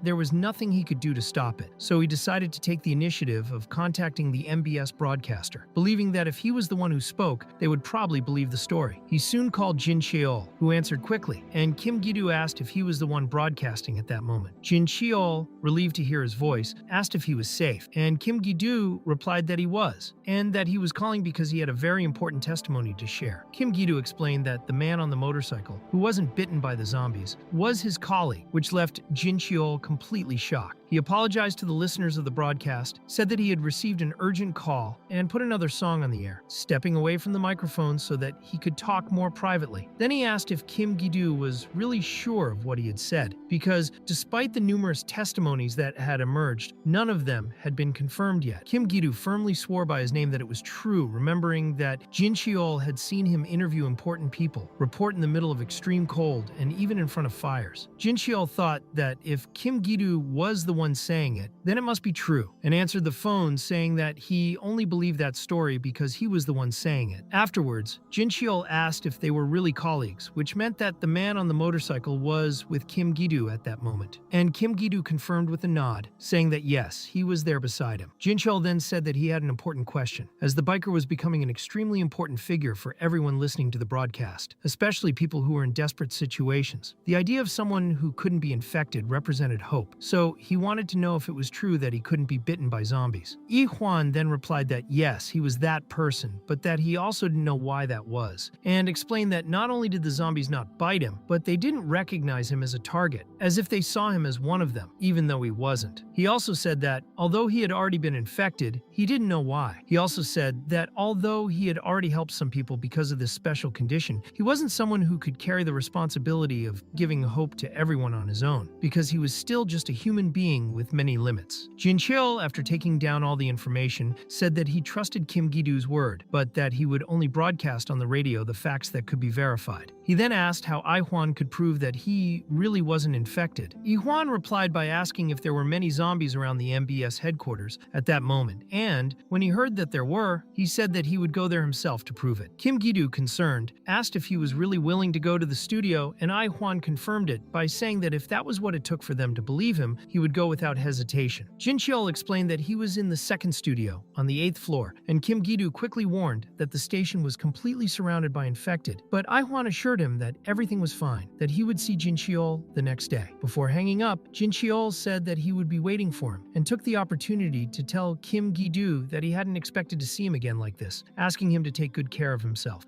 Kim Gi-doo replied that he would, and that they would soon be together again. So Jin Cheol wished him good luck, and ended the call, still wondering if the zombies really didn't bite that man or if they even recognized him as an ordinary human being. He still didn't know if he could really believe that story, but he thought that if it was true, maybe that man really was the salvation the world needed. So the next morning, while the weather seemed calm and there were no zombies on the streets, Yi-hwan commented that everything was very quiet, and Kim Gi-doo showed up already prepared, with his hoodie and backpack on his back, saying that he was going to accompany him on this journey. But before they left, Gina's mother approached with an emotional look on her face and handed Ai Huan the rice dumplings she had prepared earlier, saying that they were for him to eat on the way, which made Ai Huan very excited as he loved rice dumplings. And she also wished him good luck, saying that she would be waiting for his return together with her daughter. At that moment, Gina approached with a slightly embarrassed face and a worried expression. And even though Ai Huan said that she shouldn't worry because the zombies weren't attacking him, she ignored his words and hugged him tightly, thanking him sincerely for everything he had done for her up to that point and saying that he needed to come back alive. And then her father jumped into the conversation in a relaxed way, saying that for now there was no wedding, drawing a light smile from both of them before saying goodbye. Immediately afterwards, Ai Huan and Kim Gi-doo set off together on the motorcycle towards the MBS studio, and when they arrived in the vicinity of the location, they already encountered a horde of zombies who were immediately greeted with sharp blows to the head because Ai Huan was ready to eliminate each one of them with his baton in hand. This obviously drew the attention of many other zombies, and when he realized that the number was far greater than he had expected, Ai Huan warned Kim Gi-doo to hide for the time being, as the confrontation would be too dangerous. So he took a deep breath, aware that it wouldn't be easy, but it was something he had to face. Even surrounded by zombies on all sides, Ai Huan said in his mind that he was sorry he had to do that, but he had to get through. And on the other side, inside the MBS building, reporter Jin Cheol was completely exhausted, feeling the effects of extreme hunger and thirst, already without the strength to continue, thinking that perhaps it was near the end since the supplies had run out and he hadn't even managed to record a farewell message for his listeners. But even in that critical state, he still thought he had to at least confirm the story of the mysterious immune biker. It was then that, to his surprise, he received a call from Kim Gi-doo himself, and when he answered, he heard his voice saying that he was relieved that he was still alive, to which Jin Cheol, in a weak voice, replied that he was alive for the time being, and Kim Gi-doo said that he hoped he hadn't arrived too late, which left Jin Cheol confused, asking too late for what. But before he could hear the answer, strange sounds started coming from the other end of the line, which made him ask where exactly Kim Gi-doo was at that moment. The answer was immediate, and he said that he was right in front of the MBS building, which left Jin Cheol in shock, since the place was surrounded by zombies and was extremely dangerous. But then, Kim Gi-doo asked if he could make a video call because he needed to show something, and as soon as the image was shown, Jin Cheol was completely amazed to see, with his own eyes, Ai Huan single-handedly exterminating all the zombies around him with absurd force, as if he were dealing with nothing more than rag dolls. While Kim Gi-doo, still in the car, said that it was too dangerous for him to get out of there, but that for Ai Huan, it seemed to be just another ordinary obstacle. And after just a few minutes, the scene had been completely transformed, with all the zombies completely annihilated and the outskirts of the building cleared by the force of that man who, even alone, seemed to be more lethal than any army. Ai Huan was visibly tired after defeating the horde, and even though he was breathing hard, he told Kim Gi-doo that it was now safe to get out of the car, firmly reinforcing that this situation was no joke, and that only someone like him could face it all alone. And in fact, no one else there would have the strength or courage to do the same. But then he took a quick look around and noticed a police shield lying on the ground, saying that it could also be useful. And Kim Gi-doo, seeing the opportunity, picked up the shield and said that it was actually great for them, and with the shield in hand, commented that there would probably still be a lot of zombies inside the building. But Ai Huan reassured him that he just had to stay close and nothing bad would happen. And Kim Gi-doo, even though nervous, replied that inside the MBS building looked like a real labyrinth. But fortunately, he knew a bit about that type of construction, and Ai Huan said he was counting on it. With everything ready, the two of them headed inside the building and began to move around the rooms. But contrary to expectations, most of them were empty, with no sign of zombies, which surprised both of them, since they hadn't encountered much resistance since they entered. And Ai Huan, finding the total silence strange, commented that he hadn't heard any noise coming from zombies, while Kim Gi-doo also began to find it very strange, because the environment was much quieter than usual, and he wondered if perhaps the people there had managed to evacuate as soon as everything started. As they advanced, Ai Huan began to think out loud, saying that he was curious about Jin Cheol, wondering why he kept transmitting in that kind of situation, even though he was probably without food, water, and surrounded by zombies. And Kim Gi-doo, trying to answer truthfully, said that he wasn't sure, but perhaps it was a very strong sense of responsibility, since he was originally in charge of transmissions and information. So perhaps he felt that he needed to keep doing it for the good of the people, as if it were his duty in this chaotic world. Ai Huan, upon hearing this, said that he thought both he and Jin Cheol were incredible people, because even in an apocalypse, he was still able to be a real reporter, always trying to seek information, analyze the situation, and find some way to help, while he himself, Yi Hwan, felt that he couldn't do anything related to his previous job, feeling a bit pathetic for no longer having a defined role. But at that moment, Kim Gi-doo gave him a gentle tap on the head with his shield and said that it was for Gina, because if she had heard what he said, she would surely have done the same, and then asked straight out who Ai Hwan thought would be the person who could live most comfortably in that world today. Kim Gi-doo said that Ai Hwan could have simply worried about himself all that time, trying to survive alone without getting involved with anyone. But he didn't do that. On the contrary, he helped other people, saved Gina, protected her all the way, and even took her back to her own family, as well as looking for Jin Cheol and getting to that point, even with all the risks. And he said that this wasn't something that just anyone could do because it required courage, empathy, and a rare kind of strength that many had lost in that world.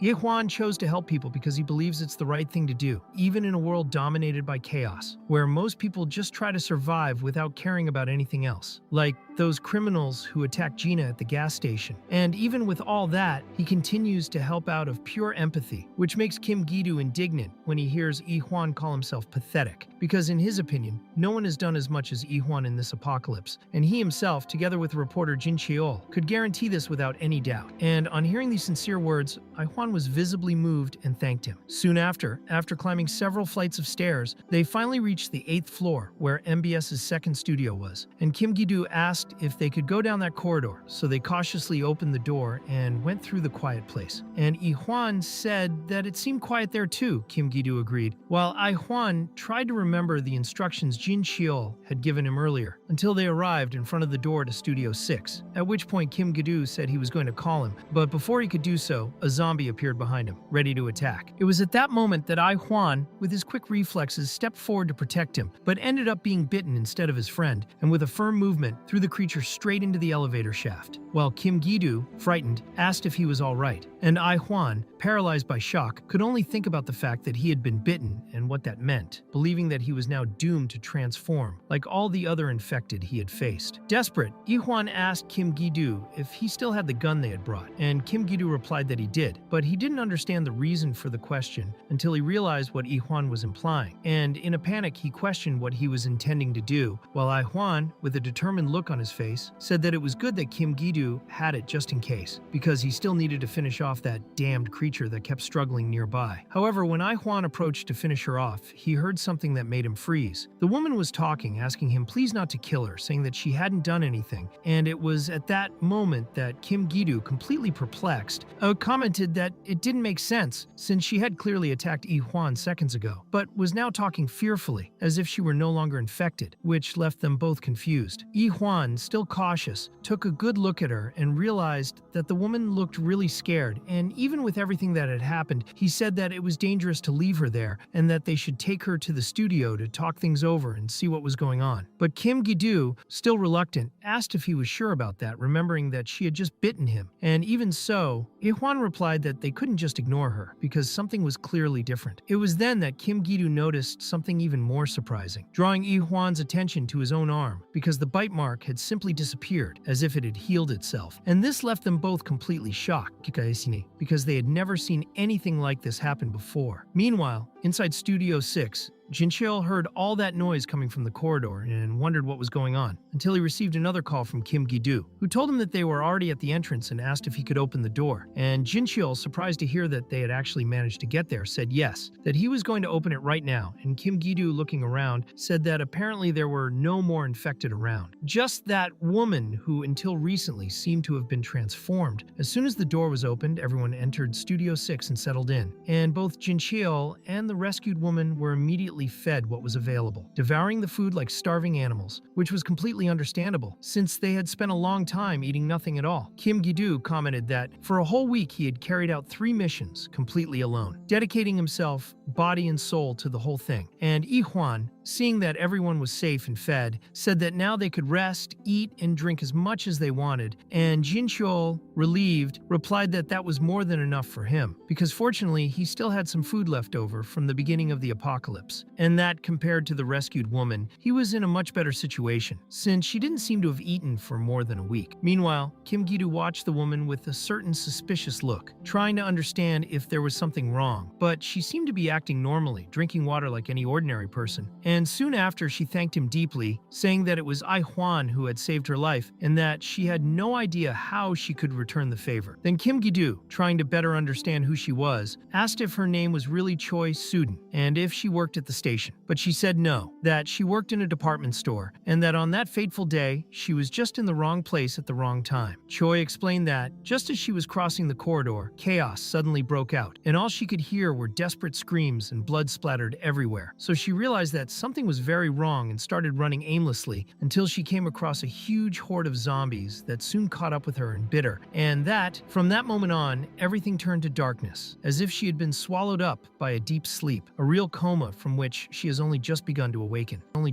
The atmosphere in the room became tense and completely silent until Jin Cheol, realizing that she was still emotionally shaken, approached her calmly and asked one more question, asking if she remembered absolutely nothing since the infection began and what her first clear memory was after all that. And Choi replied that her first memory was the voices of Kim Gi-doo and Ai Huan, as if she was in a state of unconsciousness and started to wake up when she heard their presence, and from then on, everything started to become clearer. But she was still frightened by the fact that she felt a very strong taste of blood in her mouth, even now, and she also said that her mouth still felt bruised, as if there was some kind of wound there. Kim Gi-doo, surprised by this information, asked if it really tasted like blood, and looked at Ai Huan, trying to confirm if that meant what he was thinking. And Ai Huan, with a serious look on his face, said that she was probably exhausted, and that it would be best to let her rest. So the woman lay down on the studio sofa and fell asleep almost immediately, while Ai Huan retrieved his coat, and Kim Gi-doo, still confused, asked if that meant that Choi had really been infected, because she had bitten him seconds before. Ai Huan confirmed that yes, she had indeed tried to bite him, but soon afterwards she was fine, as if she had returned to normal and he himself had been bitten, but not infected. And on top of that, he had seen the wound disappear, as if it had never existed, which was something completely out of the ordinary. So Kim Gi-doo admitted that it was hard to believe, but Jin Cheol, with total seriousness, said that he did believe it, because after having seen with his own eyes Ai Huan facing dozens of zombies on his own, there was no longer any room for doubt. Kim Gi-doo then shared that the situation had generated a hypothesis in his head, because no one knew exactly what had caused that catastrophe, and everything the government had tried to do with martial law had proved completely useless. So the most accepted theory among the survivors was that it had all been caused by a virus, probably transmitted through the air, a type of disease that infected people and turned them into zombies. But then he himself raised the question, if the virus spreads through the air, why haven't they been infected yet? Jin Cheol was also reflecting on the whole thing, but stressed that, although it sounded plausible, it was all just a theory, as there was no way of confirming it for sure, and explained that there may be people with a type of primary immunity that prevents infection through the air, meaning that even if they are in constant contact with the virus suspended in the environment, they don't develop symptoms, but even these people would still be vulnerable to bites, because the virus could be transmitted through blood or saliva, or even both at the same time. At that point, Jin Cheol raised the possibility that Ai Huan was an even rarer case, a person completely immune to both airborne and direct contact infection, because his arm had clearly been bitten, was bleeding visibly, and yet at that moment when Choi transformed back into a human, he showed no sign of infection, which could indicate that his blood had somehow neutralized the virus inside her. Kim Gi-doo, thinking out loud, said that if this is true, Ai Huan is not only immune, but represents the cure itself, as if he were the living vaccine against that disease. And Ai Huan, surprised and confused, asked if they were saying that he was the salvation for that whole apocalypse. And Jin Cheol, trying to keep calm, said that it was just a hypothesis, but within everything they had seen so far, it was the only explanation that made any sense in the circumstances. Kim Gi-doo, his head spinning with so much information, asked for a moment to process, saying that he needed to recap everything to understand, and then he explained aloud that when Choi bit Ai Huan, not only did she return to a human state, but Ai Huan himself wasn't infected, and this probably happened because his blood came into contact with her system and somehow cured the virus, which led him to ask if it was even possible for a virus to be neutralized realized that quickly. Jincheol, experienced in analyzing information, replied that under normal conditions, this would be completely impossible, but that nothing in that situation was normal and that they couldn't ignore a hypothesis just because it seemed absurd, because the world was now absurd in itself. And if the theory was correct, it would also explain why the zombies never attacked Yi Huan, since perhaps his body emitted some kind of signal or substance that drove them away, as if he was recognized by the virus itself as something that shouldn't be attacked, or as if his blood had the virus in an attenuated form, working like a live vaccine. At that moment, Ai Huan asked them to stop for a moment, because if all that was true, if the infected could really be cured with his blood, it meant that all the people he had killed up to that point might still be saved, which led him to reflect with deep anguish that he had actually exterminated people who were only sick, and who would now never have the chance to return to normal, which made him feel like a murderer who had destroyed entire families without knowing it. Kim Gi-do, seeing his emotional state worsen, tried to calm him down, but Ai Huan, visibly shaken, went on to say that from the moment he woke up in this world, he had been knocking down and eliminating all the zombies that came his way, that he had already killed so many that he couldn't even count, and that all this time he was perhaps just erasing lives that still had salvation, rather than protecting them as he believed he was doing. In the face of this, Kim Gi-do firmly asked if Ai Huan was listening, and reminded him that even if he hadn't known all this before, he had already saved countless lives by stopping zombies from attacking more people, and that at that moment, no one there could blame him for not having done something he didn't know was possible, because he had no choice in the world, and all he had done so far was fight to keep the people around him alive. Kim Gi-do reinforced that everything Ai Huan had done so far was to keep people alive, because since the beginning of the apocalypse, he had seen all kinds of people, including monsters that were much worse than the zombies themselves, and that no one in that world had the right to judge him, since he wasn't hurting anyone. Quite the opposite, he was saving several lives while putting his own at risk. Jincheol, hearing all this, suggested that instead of continuing to discuss what might or might not be true, they should simply check it out for themselves and find out clearly what kind of existence Yi Huan was, since he could take part in the broadcast that very evening. And on hearing this, Yi Huan, surprised, asked if he really was going to appear on the radio program. Later in the evening, he made a video call with Kim Gi-do, wanting to confirm that it was really true, and Kim Gi-do replied that it was, that the broadcaster thought it was a great idea, at which point Gina, upon hearing this, commented that at least the most important thing they had already achieved, which was to get there alive, but Ai Huan, even with all this, was still worried, because he didn't consider himself to be this incredible person that everyone thought he was, and he was afraid of giving the public false hope. Gina then replied that there was no one more incredible than him in the world, and maybe his sister was listening to the broadcast too, so he should do his best this time. And Ai Huan, even a little embarrassed, thanked her sincerely for her words, and she said that she needed to save her cell phone battery so she could call him later, and Ai Huan agreed, sending a hug to her parents, while his face was visibly flushed. Choi, noticing the tone of the conversation, asked in a casual way if Gina was his girlfriend, and Ai Huan, embarrassed, said no. But Choi commented that the conversation sounded like something between two people who were very special to each other, and Ai Huan, not knowing how to answer, asked if that was so. And Kim Gi-do, laughing, said that no one else was being fooled by that story, and that he should just admit it straight away. And Ai Huan, embarrassed, asked if even he was saying that now. At that moment, Jincheol appeared and asked if Ai Huan had had enough rest, because he was adjusting the last details of the broadcast, which was about to begin. And Ai Huan, nervous, asked what if he ruined everything.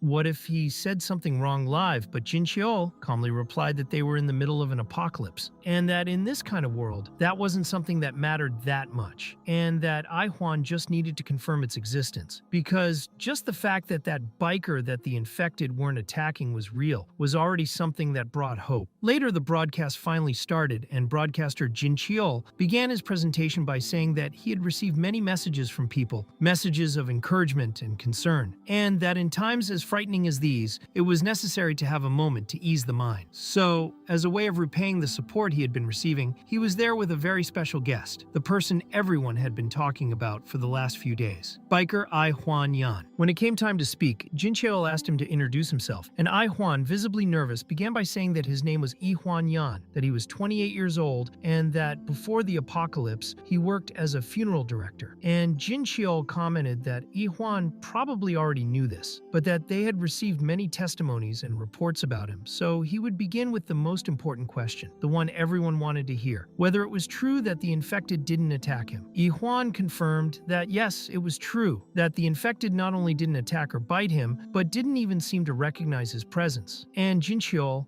looking at the camera, said that he understood that it was hard to believe, but that he himself had witnessed it with his own eyes, and that he had previously considered something like this impossible, but after seeing it, he couldn't deny it. Then, based on the reports and testimonies received, he commented that Yi-hwan seemed to be traveling east, and asked if he had a specific final destination, to which Yi-hwan replied yes, that he was going to Yangyang as his family was there, and Jin Cheol commented that this was a great journey, and asked if there were any viewers from Yangyang listening to the broadcast at that time. During the broadcast, Jin Cheol received a new notification on his cell phone. It was another report coming from a listener, this time from the city of Sokcho, and as soon as he saw the message, he was visibly shaken, which made Yi-hwan immediately ask what had happened, and Jin Cheol, still looking serious, explained that the person who sent the message was originally from Yangyang but had evacuated to Sokcho because, according to her, the military had passed through Yangyang and there was nothing left there. Hearing this, Ai-hwan was confused and asked what exactly it meant, and Kim Gi-doo also intervened, asking how the military had passed by, wanting to understand if it meant that the city had been bombed. But Jin Cheol, trying to clarify, explained that, according to the information, the military had indeed carried out an operation in Yangyang, but the part about nothing being left was still ambiguous, and it wasn't possible to confirm whether it was referring to the city, the buildings, or the survivors themselves, so the most prudent thing was for them to check the facts carefully before jumping to conclusions. Kim Gi-doo, still worried, asked if the military continued to move after this incident, and Jin Cheol confirmed that, in fact, at the beginning of the crisis, the military acted quickly, declaring martial law throughout the country on the same day that the outbreak began. But after that, there weren't many significant actions, and, on the contrary, there were several reports that the military were fleeing the major metropolitan areas because of the collapse in traffic and the general lack of control, which only increased the desperation of the population. And probably the same happened in Yangyang. Even so, Jin Cheol said that there was still a chance that the residents of Yangyang had been rescued and taken to a safer place, perhaps even in a better situation than the one they were facing at the moment. So he asked Yi-hwan not to lose hope, at which point Ai-hwan, with a determined look on his face, told him that his sister had always liked listening to the radio since she was very young, and that they used to listen together to make the house less silent and more cozy, and that she said the radio made her feel less alone. That's why Ai-hwan said with conviction that if his sister were alive, she would certainly be listening to that broadcast, and declared that, regardless of how the situation was in Yangyang, he would go there anyway to find her, because that was what mattered most, and took the opportunity to tell her live, directly, that she wouldn't have to wait long, because he was on his way and would soon arrive to rescue her personally. After the end of the broadcast, Kim Gi-doo thanked Yi-hwan very much for taking part, explaining that there had been many messages of support and encouragement, as well as countless words of thanks from people touched by his story, and he said that even though he had started the broadcast a little sluggish, in the end, he had adapted surprisingly well, to the point of joking that he might do well in this kind of work. Yi-hwan, a little embarrassed, replied that he was still too shy for that, but Kim Gi-doo laughed and commented that live broadcasting is something you get used to quickly, and that as soon as the apocalypse was over, the whole world would want to interview the immune biker, so he should get ready, because he was going to become a global star. And he also said not to forget that he had the first exclusive interview with him. In this lighter mood, Choi, who was listening attentively, asked something that was bothering her, wondering why Jin Cheol hadn't mentioned during the broadcast that Yi-hwan's blood had cured her, since this information could bring a lot of hope to the listeners, considering the despair many were in. Jin Cheol explained that he did it all for Yi-hwan, because if the world found out that his blood was capable of healing people, no one would see him as a hero or a savior, but rather as a rare resource that would need to be controlled, used in experiments, or even kidnapped. And that's why it was essential to keep this secret for the time being, because in that situation, neither the government nor the military could be trusted, and it was much more important for him to focus on rescuing his sister before anything else. And Ai-hwan agreed with everything he heard, but said he was going to take a quick walk around the station, saying that he hadn't checked the whole place yet, and maybe there were some more zombies around. So Koo asked what exactly he intended to do, and Yi-hwan replied that he just wanted to check check the surroundings. At which point Kim Gi-doo called out to him, asking him to take the baseball bat with him, even though Ai-hwan said he didn't need it, since it would be a quick check. Kim Gi-doo insisted, saying that in times like these it was impossible to let his guard down, even with such strong feelings involved, and that he needed to protect himself until he could save his sister. So Ai-hwan took the bat, thanked him and left, closing the door and leaving the others in silence. Jin Cheol then commented that Ai-hwan really needed Kim Gi-doo, because even though he was someone with super strength and immune to zombie attacks, he was still only 28 years old, with a soft heart and a sense of innocence that didn't fit in with the times they were living in, and that no matter how strong he was, he still wouldn't be able to move mountains on his own. And at that moment, Kim Gi-doo, already downstairs, came across a zombie, but instead of attacking her, he hesitated and simply left her behind. While Jin Cheol went on to say that in an era as cruel as that one, it was inevitable that the heart of someone like Ai-hwan would break several times until he got used to reality. And that was why Kim Gi-doo's role was fundamental, because he needed to be by Ai-hwan's side at all times, helping him to become stronger and stronger, since without his support, Ai-hwan would never have made it this far. And Kim Gi-doo himself agreed, saying that he would help, not only because of his exclusive interview, but also because he recognized Ai-hwan as his benefactor. Choi, showing some anxiety, asked Kim Gi-doo if he was really going to Yongyang together with Ai-hwan, and he confirmed it, so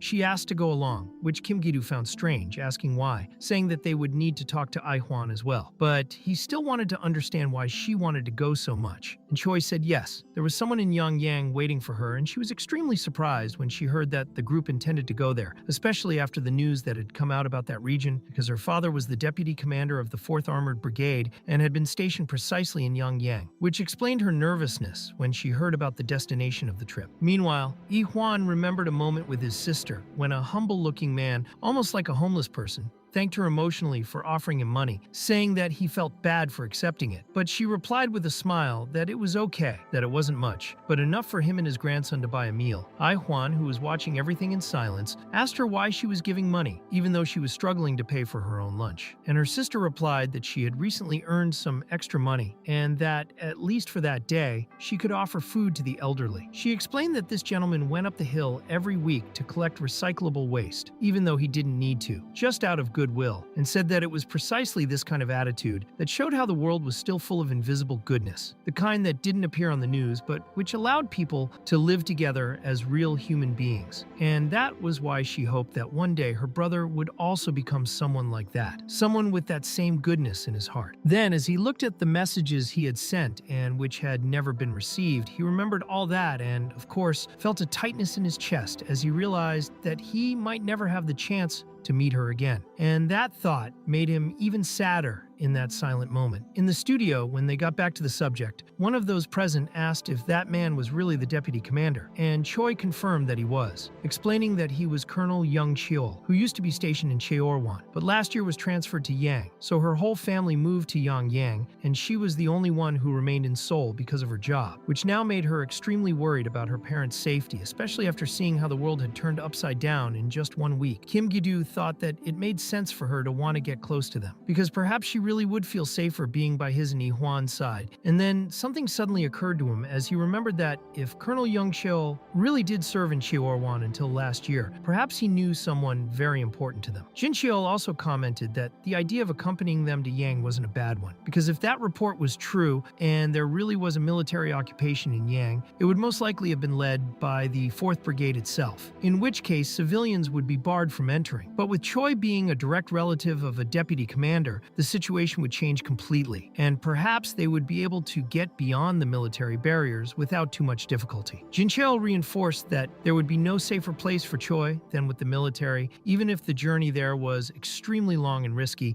considering Korean's current state of the world, but it was still a much better alternative than remaining trapped in that decaying city. Choi said she would only agree to go if they agreed, but her sincere wish was to be reunited with her family, and Kim Gi-doo said that was fine, that he would discuss it with Ai-hwan later. Later, while he was eating the rice dumplings prepared by Gina's mother, Ai-hwan was clear in saying that it was fine to take Choi with them, since if her family was also in Yongyang, he understood her wish perfectly, because he was also going there for his own sister, so there was no one better better than him to understand that kind of feeling. Choi stood up and thanked them sincerely, promising that she wouldn't be a burden to them, and Ihwan replied that there was no way she could be a burden. And then they all looked at Jin Cheol, waiting for his decision, and he explained that he would continue making the transmissions from there, trying to keep hope alive in people, but asked for something important before they left. He explained that their journey to Yang was something no one else was doing, and so he would like them to share information with him along the way, since despite receiving messages from all over the country, the data was always limited, and there was no one crossing as many regions as they were about to. Jin Cheol commented that, with most of the country's functions paralyzed, especially in the metropolitan areas, the movement of people was minimal, and if the army and government were still functioning in some way, it was quite possible that they would pass military bases in the various provinces they would cross, and so it would be a valuable opportunity to gather real information, capable of giving real hope to those who still followed their transmissions. Finally, he sincerely hoped that Ihwan would succeed in finding his sister, and promised that, in the meantime, he would do his part from there, fulfilling his remaining role in this new world. Ihwan said yes, that he would definitely come back with her, and later, together with Kim Gi-doo, they brought a lot of supplies so that Jin Cheol could stay there safely and not risk starvation, and those supplies were enough for at least a month. Jin Cheol was surprised by the amount, and asked if they were really sure about giving away so much food, since they still had a long journey to Yangyang, but Kim Gi-doo assured him that everything was under control and that, if they needed to, they could stop at another supermarket along the way to restock. Ihwan explained that the 8th floor was now completely clean, with no more danger there, so it was safe for Jin Cheol to continue using that place as a base. Jin Cheol thanked him once again, calling Ihwan his savior, and said that he sincerely looked forward to the day when they could meet again live. He and his sister, and Ihwan, thanked him sincerely, while everyone there wished each other good luck before leaving. Watching them go, Jin Cheol thought that from that moment on, he no longer had to pretend to hope, because now he really believed that things could get better.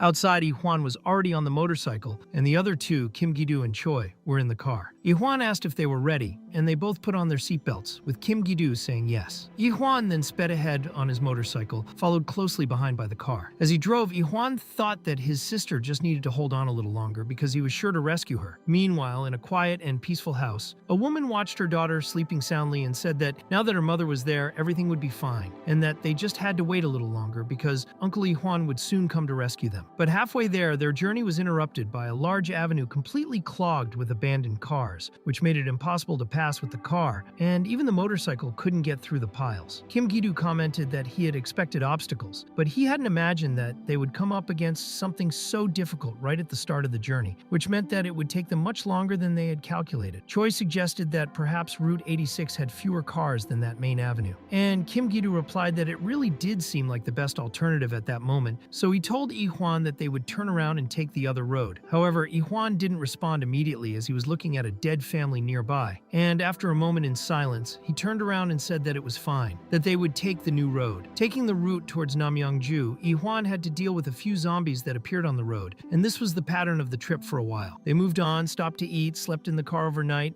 and kept going even though he hadn't received any messages from Xie, his sister, which worried him, but didn't stop him because he knew he had to keep going. After making a lot of progress, they came to another road that was completely blocked off, and Ihwan asked if there were any other possible routes that way. Kim Gi-doo replied that yes, there were several routes, but the problem was finding one that was still open and that would lead to Yangyang as quickly and safely as possible. They could even try to take the main avenue, but it would be extremely dangerous, so they needed to look for an alternative with fewer risks. Ihwan suggested that they make a short stop before continuing, as the place seemed very quiet, and Kim Gi-doo agreed, getting out of the car, stretching, and saying that it was good to get some fresh air before the next stage of the journey. Choi said she was going to use the restroom right there in the woods, just for a moment, and Kim Gi-doo asked if it was really safe to let her go alone, but Ihwan replied that he couldn't just follow her while she did that kind of thing either, saying that the place looked lonely and peaceful, so she would probably be fine. Even so, Kim Gi-doo commented that it was difficult for a woman to continue traveling with them at that pace, since they were always in a hurry and hadn't even had time to organize themselves properly, and Choi was probably doing her best not to get in the way or cause any kind of delay. Ihwan agreed with him, and while Choi finished taking care of what she needed there in the middle of the bush, she thought that perhaps it hadn't been the best idea to insist on going alone. But as it was her choice, there was no way she could complain now. But suddenly she realized that there was someone behind her, and when she turned around, she saw an armed man pointing a gun directly at her. The fright was so great that she screamed loud enough for the two of them to hear from the car, and immediately, Huan grabbed the baseball bat and ran off in that direction. As soon as he arrived and saw the scene, Huan asked what had happened, but was surprised when the man also pointed his gun at him and ordered him to drop it immediately. Without hesitating, Huan dropped the stick on the ground, and the man, with a tense tone, asked what they were doing there in that area. Huan, not understanding whether he was a soldier or just an armed survivor, thought that this guy didn't seem to be part of any troops, so why would he be so well equipped? The man repeated his question, and Choi, visibly frightened, remained silent. Huan explained that he was with her, heard the scream, and ran over to check what had happened. The man said that there was nothing on that mountain and asked again why exactly they were there. Huan explained that he was going to Yangyang to look for his family, and that this was the only possible route they could take, so they decided to stop there just to rest for a while, as the area seemed safe and deserted. After that, the man put down his gun, apologized for his aggressive approach, and said that he had seen strange movements on the mountain and thought they might be infected, which is why he had acted that way. He helped Choi to her feet and commented that he hadn't expected to find any survivors in that area. He then introduced himself as Jiang Taihun, and Huan also said his name, noticing that, at that moment, the man seemed much more polite. Soon after, Kim Gi-doo shouted from afar, asking if everything was all right, and Huan said yes, everything was fine. Jiang Taihun asked how many people were with them, and Huan replied that there were only 3. The man then analyzed for a moment, reflected a little, and said that it looked like the 3 of them really needed a place to rest, so if they didn't mind, they could follow him to a place he knew. He explained that it wasn't exactly a comfortable place, but it was certainly better than spending the night out in the open, and as he was there alone, there were plenty of rooms available. Later, when everyone had gathered, Jiang Taehun told us that the place he was staying was a roadside hotel, which he had been lucky enough to find and use as a shelter ever since, and that it was a relatively safe place, despite the difficulties. He said that around 30 people lived there, including children, and Choi asked directly how many people there were exactly. Jiang Taehun replied that counting everyone, including the little ones, the total was 30. Kim Gi-doo commented that this was a large number for such an isolated place, and that the lack of stores nearby must have made food a constant problem, and Jiang Taehun confirmed that yes, food was always a challenge there. That's why he had gone out to that area himself, trying to find some supermarket or smaller store to get supplies, but the nearest town was completely overrun by the infected, making it impossible to get close to the central zone without putting his own life at risk. After a lot of searching, Jiang Taehun ended up discovering some warehouses in the area, located between the mountains, and by the time they were talking, he was already on his way to check the contents of these places. Kim Gi-doo commented that if the depots were well stocked, there would certainly be enough food to keep the 30 people in the shelter going for a long time, and Huan asked if Jiang Taehun had really gone alone to get supplies, as it seemed an extremely dangerous task to do without support. Taehun confirmed that it was dangerous, but explained that that was precisely why he preferred to go alone, since in these situations the most important thing was to minimize risks, and there was no point in sending several people to carry out the same task, especially when the group was already short of resources. Huan, however, commented that it would be very difficult to carry enough food for 30 people without help, and soon after that, they heard footsteps coming from the woods, indicating that a horde of zombies was approaching. Jiang Taehun quickly asked everyone to retreat, saying that he would deal with it, as it was too dangerous to continue there, but he soon realized that Huan wasn't retreating with the others. Seeing the horde coming, Huan told Taehun to save his bullets, as there would still be times when they would be needed, and in the meantime, he would take care of the zombies. Without hesitation, he picked up his staff and stepped forward. Jiang Taehun tried to warn him that it was too risky, but Kim Gi-doo interrupted him and asked him to trust Huan, explaining that he was the reason he and Choi were still alive so far. Then, when the horde advanced against them, the zombies simply ignored Huan completely, and Jiang Taehun was completely shocked by this, not understanding what was happening. Huan grabbed one of the infected by the collar and threw him hard against a tree, and then began to annihilate the rest with brutal blows, using only his superhuman strength. Jiang Taehun was impressed by the scene, thinking that it was unbelievable how strong that man was. But even more surprising was the fact that the zombies didn't even try to bite him. Kim Gi-doo then commented that Taehun probably hadn't listened to the radio recently, because although it was hard to believe, the truth was that the zombies simply didn't attack Huan. After eliminating the entire horde, horde, Ahwan approached and said that even if they found a well-stocked warehouse, it would be practically impossible to transport enough food for 30 people without a vehicle. So he suggested that Jiang Taehoon join them, as with the help of the car and motorcycle, it would be much more feasible to carry the supplies. Later, when they were arriving at the roadside hotel where Jiang Taehoon was staying with the group, the car and motorcycle approached the entrance and were soon met by suspicious looks as the guards of the place, on seeing vehicles approaching, went on alert and pointed their guns in the direction of the new arrivals. But they realized they weren't zombies when they saw that the people were driving normally. Then Jiang Taehoon quickly got out of the car, waving and saying that it was him, reassuring the guards and asking them to lower their weapons, saying that there was no danger and no need to be on guard at the moment. The guards asked if the man next to him was the captain and wanted to know who the other people were. Jiang Taehoon explained that they were survivors who had helped him during the mission, and that together they had managed to locate a warehouse with plenty of food. He said that there were plenty of supplies inside, including several canned foods and packets of ramen, and that in the trunk of the car there was still a good amount more to unload. Then everyone began to help load the boxes, and Ihwan,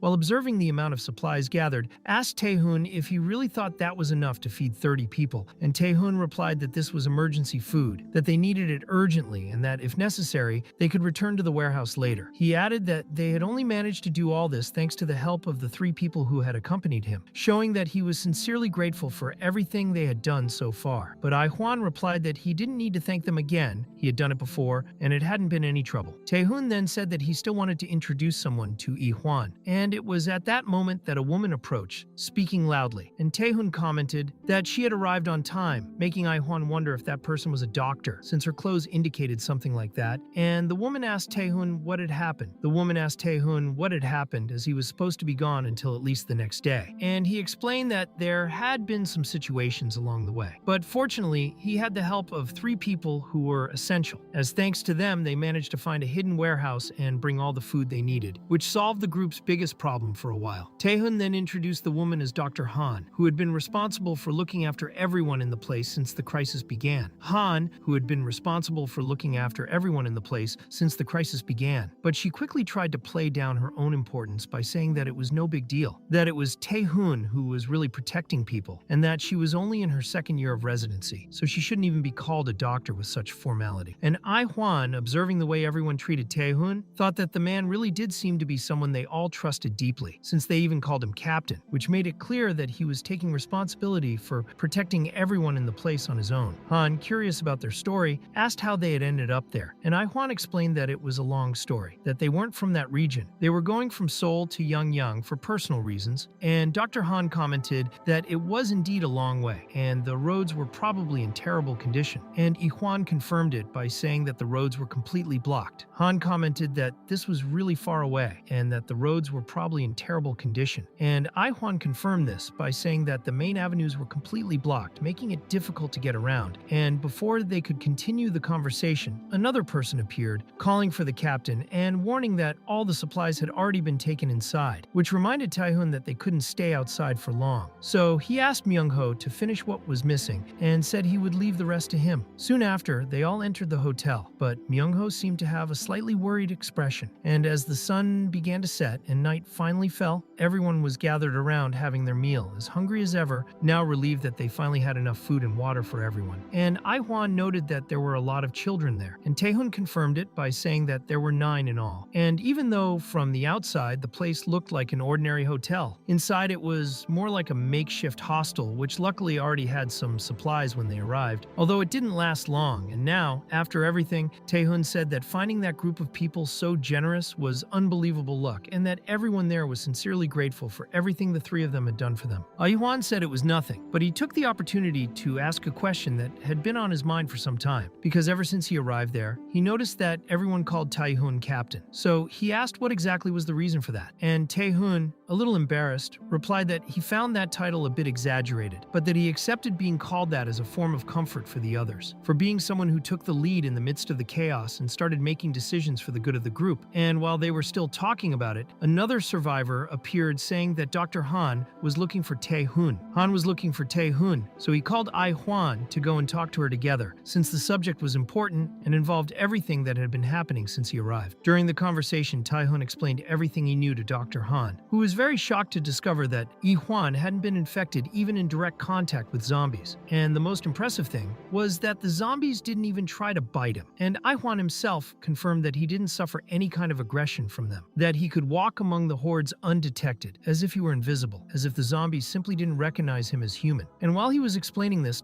Dr. Han was trying to absorb the information and understand it logically. Han tried to absorb the information and understand it logically, while Tae-hun said that he could confirm with his own eyes what he had seen, because the moment he met Ai-Hwan, a whole horde attacked them. But Ai-Hwan took them all on with ease, and no zombie fought back or tried to bite him, as if they didn't see him as a threat or as a living being. Dr. Han commented that there could be some scientific or medical explanation for this phenomenon, but that at the moment it was impossible to be sure without doing a full examination, and added that she believed the outbreak was being caused by a type of infection, although there was still no definitive answer to the origin of the disease. And the Ai-Hwan then said that if it really was a viral infection, it would mean that it might be possible to develop a vaccine or even a cure. And Dr. Han said that this was true in theory, but with the country's infrastructure completely destroyed, it would be extremely difficult. And even if the Ai-Hwan had some kind of immunity, it would mean that it would be extremely difficult. Han said that in theory that was true, but with the country's infrastructure completely destroyed and no access to proper equipment, it would be extremely difficult. And even if Ai-Hwan had some kind of immunity, that didn't mean they could simply manufacture a cure from his body. It was at this point that Ai-Hwan took a deep breath and asked a new question, wanting to know what would happen if, instead of creating a cure, someone ingested his blood directly and was completely cured, suggesting that perhaps this person would even gain some form of power, which left everyone present quite shocked. And Tae-hun wanted to know exactly what he meant by that. So Ai-Hwan explained that he had already been bitten by a zombie, and that on coming into contact with its blood, the person regained consciousness, becoming human again, although they woke up dehydrated, hungry, and sleepy, as if they had been in a deep coma the whole time they were a zombie. At that moment, Ai-Hwan discreetly approached Choi and whispered to her to keep it a secret that that person was herself, so she just nodded and pretended not to know anything. And Ai-Hwan went on to say that if his blood really did act like a vaccine, perhaps a real cure could be developed from it. And Dr. Han, although still skeptical as a doctor, said she couldn't take it as true without testifying for it. Han, although still skeptical as a doctor, said she no longer doubted what he was saying, especially after the help he had offered the group. But as a health professional, she couldn't take it as truth without witnessing it for herself. So she said it was necessary to do an experiment, although she made it clear that it was more of a request than an imposition. Tae-hun soon understood what she meant, and Dr. Han revealed that if Ai-Hwan was willing, she could provide a guinea pig, and in fact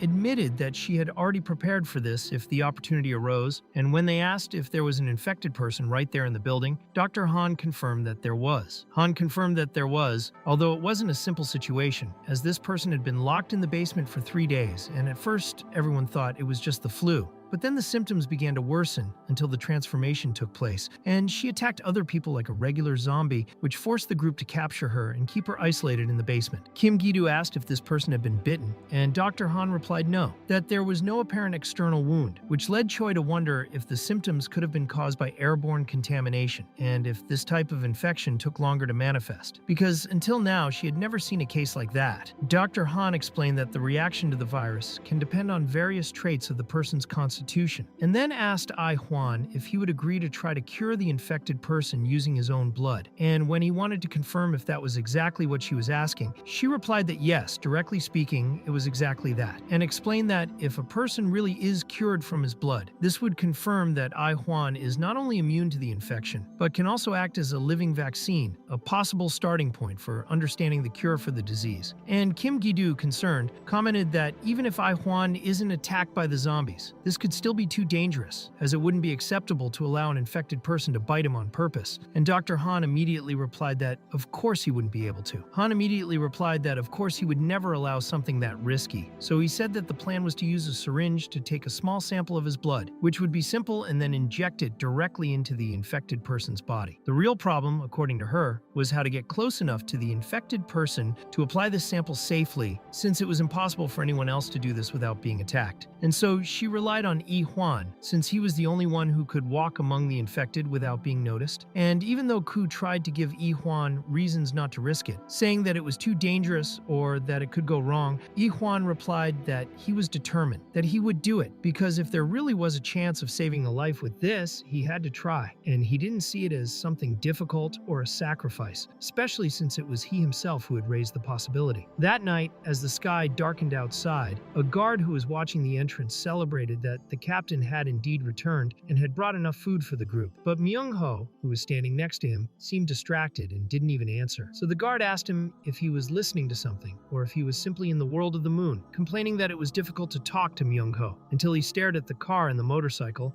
lost in thought, as if he was reflecting on something important, but without saying anything. Later, when everyone was close to the stairs in the elevator, Tyron asked Ai Huan if he was sure of what he was about to do, and made it clear that he didn't need to force himself into anything if he wasn't comfortable with it. But Yi Huan replied calmly that it was fine, that it wasn't a difficulty for him, and besides, it was he himself who had brought that information. So if there was a chance to help, he was willing to take on that responsibility without hesitation. Taehun then discreetly pointed to a little girl who was sitting further away and asked Yi Huan if he had seen her before, saying that the woman locked in the basement was the child's mother, and that the girl had witnessed her own father turn into a zombie and try to attack them inside the house. But luckily, she and her mother managed to escape in time, and for a while they were fine. But 3 days later, the symptoms began to appear in the mother, and even though she hadn't bitten anyone yet, the risk was too great, so Taehun had to act. He said he even thought about shooting the woman to protect the others, but when he saw the look on her daughter's face, he just couldn't do it. So he got a chair, sat the woman down, and pushed her down to the basement, where he locked her in to prevent her from hurting anyone. And since then, she's been there, isolated from the group, while her daughter was tricked into hoping that maybe one day her mother would return to normal. Choi was completely shocked by that story, as she couldn't imagine how such a small child could have gone through something so traumatic. And Yi Huan, looking at the little girl sitting in silence with her eyes full of tears, immediately remembered his own niece, which awakened a strong determination within him. And with a firm look, he said that that story had to come to an end, that that child deserved to have hope again, and that from that moment on, they were going to do everything possible to change that reality. Soon after that, with Yi Huan's blood sample ready to be used, a guard appeared to inform them that it was time to change shifts, and Taehun replied that it was time to take up his post again, so the group prepared to get some rest. And 2 rooms were separated so that they could spend the night in some safety and comfort, which made Kim Gi-doo celebrate excitedly, saying that it would be the first time in a long time that he would sleep in a real bed, no longer on hard floors or makeshift surfaces as they had been doing since the outbreak began. Taehun, before going up to take his guard shift, thanked them sincerely for everything they had done that day, said he was relieved to have gotten food for everyone, and wished the group a good night. And as soon as he left, Choi commented that he was an incredibly strong person, and that now she understood why everyone there depended on him so much. And Yi Huan, staring into the void, replied that that was what they called a true leader, someone who carries everyone's weight on their back and still keeps standing. It was at this point that Kim Gi-doo began to express his suspicion, saying that there was something strange about the place, and asked if anyone else had noticed, because although it wasn't a military base, the place had many similar characteristics, with well-organized defenses, reinforced barricades, firearms for everyone, and even well-defined shift changes. And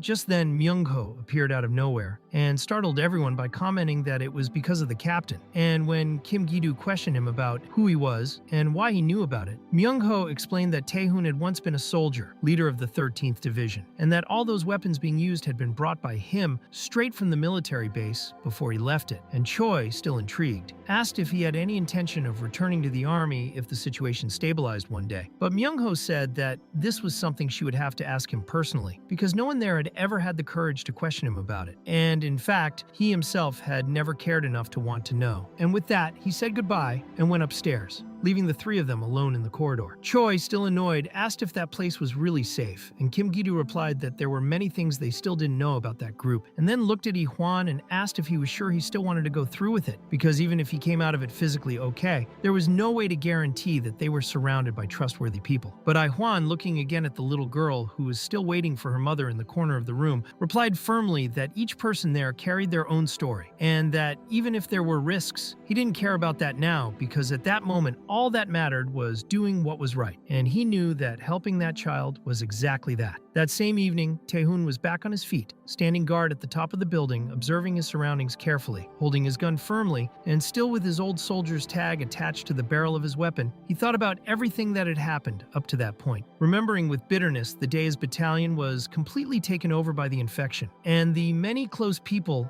he had lost in that attack, because even though he had survived, the pain of those losses was still alive inside him. And as he mentally relived that tragedy, he felt a mixture of anger and frustration. It was then that Dr. Han approached and asked if he was doing the guard duty alone that night. And even though Tae-hoon was a bit closed off and in a bad mood, he turned respectfully to answer. And Dr. Han, concerned, asked if he wasn't pushing himself too hard, as she could see that he was tired, both physically and emotionally. Tae-hoon said that he could still hold out for quite a while, and explained that he wasn't the only one struggling there, so if there was anything he could do, he would do it without hesitation. At which point Han asked him how his dreams had been lately, also wanting to know if the nightmares were still frequent. But Tae-hoon only replied that he had gotten used to them and that if that was the punishment for his sins, then it was a light punishment compared to what he deserved, prompting Dr. Han to approach him and ask him not to be so hard on him, because everyone there depended on him. After all, he was the leader of everything in the place, and Tae-hoon only replied that he hoped that was true. While in the background, Miro watched everything in silence and began to cause a certain amount of discomfort, because his strange and always attentive presence made the others suspicious, looking more like a stalker than an ally, and no one could quite understand who he was or what he was doing there. The next morning, the weather closed in and a heavy rain fell, making the day gray and heavy, while everyone was gathered in the cafeteria trying to drink coffee and warm up. And Kim Gi-doo commented that the rain didn't look like it was going to stop anytime soon, and that if they hadn't spent the night there, they would have faced serious problems. But he also warned that if they stayed another night, they could end up wasting too much time. So he asked what Ai-hwan thought, but Ai-hwan seemed distant, wrapped up again in his thoughts about the conversation he'd had with Lee, and remained silent for a while, before replying that, for the time being, it was better to watch how everything unfolded, because there were still matters he needed to resolve there before leaving. Soon after, Tae-hoon appeared and wished them good morning, asking if everyone had slept well, and Ai-hwan replied that they had, saying that thanks to him they had gotten a decent rest. But Tae-hoon said that it still wasn't enough to repay the favor he had received, to which Ai-hwan replied that he didn't need to worry so much. However, Tae-hoon insisted that the rain had started suddenly and it wouldn't be easy to get out of there in that state, so he suggested that it might be better for them to stay for another night. But Ai-hwan explained that unfortunately, they were in a hurry and didn't have the luxury of wasting time, and that he would still keep the promise he had made before leaving, wanting to try to use his blood on the infected woman. Tae-hoon accepted the decision and asked him to follow him later to the basement entrance, and when they arrived in front of the locked door, he handed Ai-hwan a flashlight since it was very dark in there, and then Dr. Han approached and handed him the important item, a syringe containing Ai-hwan's blood, explaining that all he had to do was pour the contents into the infected woman's mouth to try and cure her. And then Ai-hwan said he was ready, asked everyone to stand back because it could be dangerous, and went in alone, closing the door behind him. Tae-hoon commented that Ai-hwan seemed strangely calm as he did this, as if he had been through something like this before. And Kim Gi-doo explained that he had indeed done similar things before, as helping others was something he had always been used to doing. So when Ai-hwan approached the infected woman, she didn't have any aggressive reaction, and he just introduced himself calmly and said that she would soon be back with her daughter, asking for patience for a moment longer. Outside, the atmosphere was tense, and everyone was very apprehensive, as the absolute silence inside the basement caused concern. But Tae-hoon said that if everything was silent, that was a good sign, as it meant that Ai-hwan hadn't been attacked, and everyone hoped that he really was immune. Meanwhile, Kim Gi-doo seemed distracted, immersed in his thoughts, and Tae-hoon noticed this and asked him what was worrying him so much. But he said it was no big deal, just commented that Ai-hwan might seem tough on the outside, but he was one of the most sensitive and kind-hearted people he knew, and that he never hesitated to help others, even if it meant putting himself at risk. Kim Gi-doo explained that when Ai-hwan couldn't save someone, he was devastated because he put all the blame on himself, and it consumed him inside, and Dr. Han commented that perhaps they had asked too much of him at that moment. But Kim Gi-doo replied firmly that no, because that was a decision made of his own free will, and no one forced him into anything. The conversation conversation was suddenly interrupted when the basement doors opened and Ihwan appeared, asking for help from the doctor, who quickly approached and asked if he was hurt. But he said it was nothing to do with him, just explained that the woman was very thirsty. So she was taken straight to the infirmary, where they were relieved to see that, despite being exhausted and showing signs of fever, she was fine and fully conscious. And above all, she was human again. She asked if anyone had been hurt, but Dr. Han assured her that there had been no incident, and said that Ihwan had managed to handle everything perfectly, and the woman, still weak, blamed herself deeply for everything, saying that they must have had a lot of work to do on her account, and that she felt bad for not being able to stop the infection or save anyone, and ended up crying right there, feeling completely useless for depending on others all the time. Tae-hoon then approached her, put his hand on her shoulder gently, and said that she had done everything she could, and that without her presence, they would never have been able to convince Ihwan to make that decision. So in the end, it was she who had saved them all, and the woman, moved, thanked him sincerely. Later, when she woke up again, she asked if it was that Ihwan guy who had saved her life, and Dr. Han confirmed it, saying that he was outside, as he had commented that he needed some fresh air.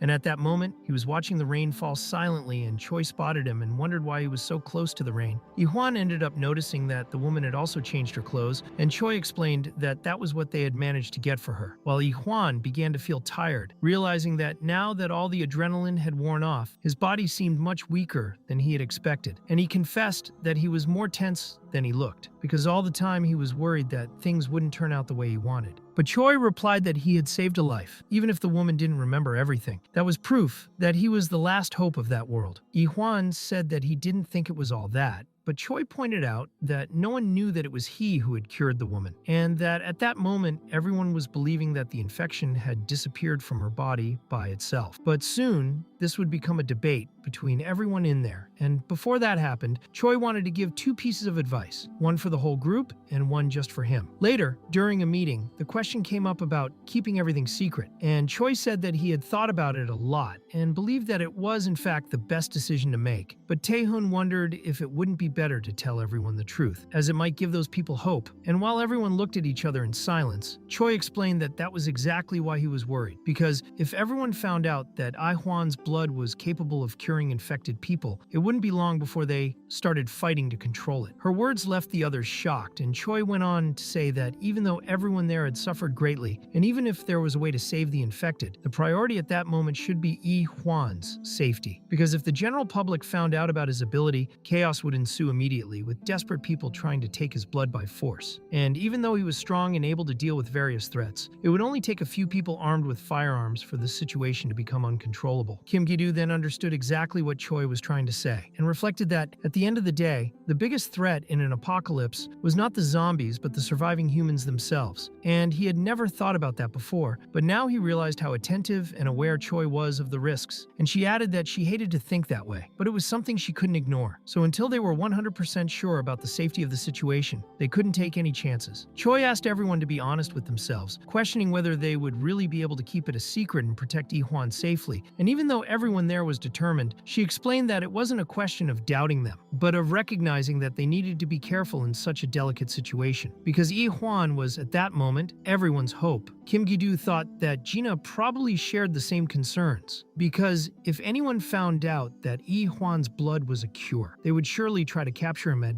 any cost. And he also thought that, as far as firearms were concerned, that shelter already had several of them, which could make everything even more dangerous if the truth came out. If Dr. Han remained silent for a few seconds and then said that she agreed with everyone, explaining that she trusted the people there, but she knew that if this information spread, it would only bring more chaos, because everyone in the place had been hurt in some way, and spreading the word could have the opposite effect to what they had hoped for. So she promised to keep it a secret for everyone's safety. Ihwan thought for a while, and then asked the doctor something, wanting to know if there were enough medical supplies in the shelter. And Dr. Han answered sincerely that, at the moment, what they had was very little, although Tae-hoon had managed to get some items from a nearby clinic, but that it was still far from what was needed. So she asked the reason for that question. And Ihwan explained that before leaving that place, he wanted to help as many people as possible. He asked the doctor to prepare a list of everything they needed in terms of medical supplies, as he would try to bring everything he could to help them. And later, even even as the heavy rain continued to fall, Dr. Han handed the list to Kim Gi-doo, still worried, asking if everything was really all right, as the city was overrun by infected. But Kim Gi-doo replied that he knew the risk they were taking, but it was necessary to ensure the safety of everyone there, and if there was a chance to help, then they couldn't waste it. The three of them shared the same thought, and he asked the doctor not to worry so much, because as well as being armed, the most important thing was that they had Yi Hwan by their side. At that moment, Myung-ho approached and told them that the firearms were ready, and Tae-hun thanked him, apologizing for having come all that way in the rain, but he still wanted to confirm that he was really sure about it, since it was dangerous for everyone. But Myung-ho said that he knew the risks and that he wanted to help however he could, because everyone there needed support, so Tae-hun thanked him sincerely, and Kim Gi-doo confirmed that they were already preparing to leave. Dr. Han and Choi wished the group good luck before they drove off in the rain, and as they watched the vehicle drive away, Choi tried to reassure the doctor that she didn't need to worry so much, as Yi Hwan would surely keep everyone safe, but she still couldn't disguise her concern. Then Choi, trying to bring up another subject, asked if she was close to the captain, and when the doctor wanted to know what she meant by that, Choi replied that she was even jealous, especially because of the way Tae-hun looked at her. Meanwhile, inside the car, the conversation took the same turn, with the others teasing Tae-hun, asking about his relationship with the doctor, and he quickly said that it was a misunderstanding,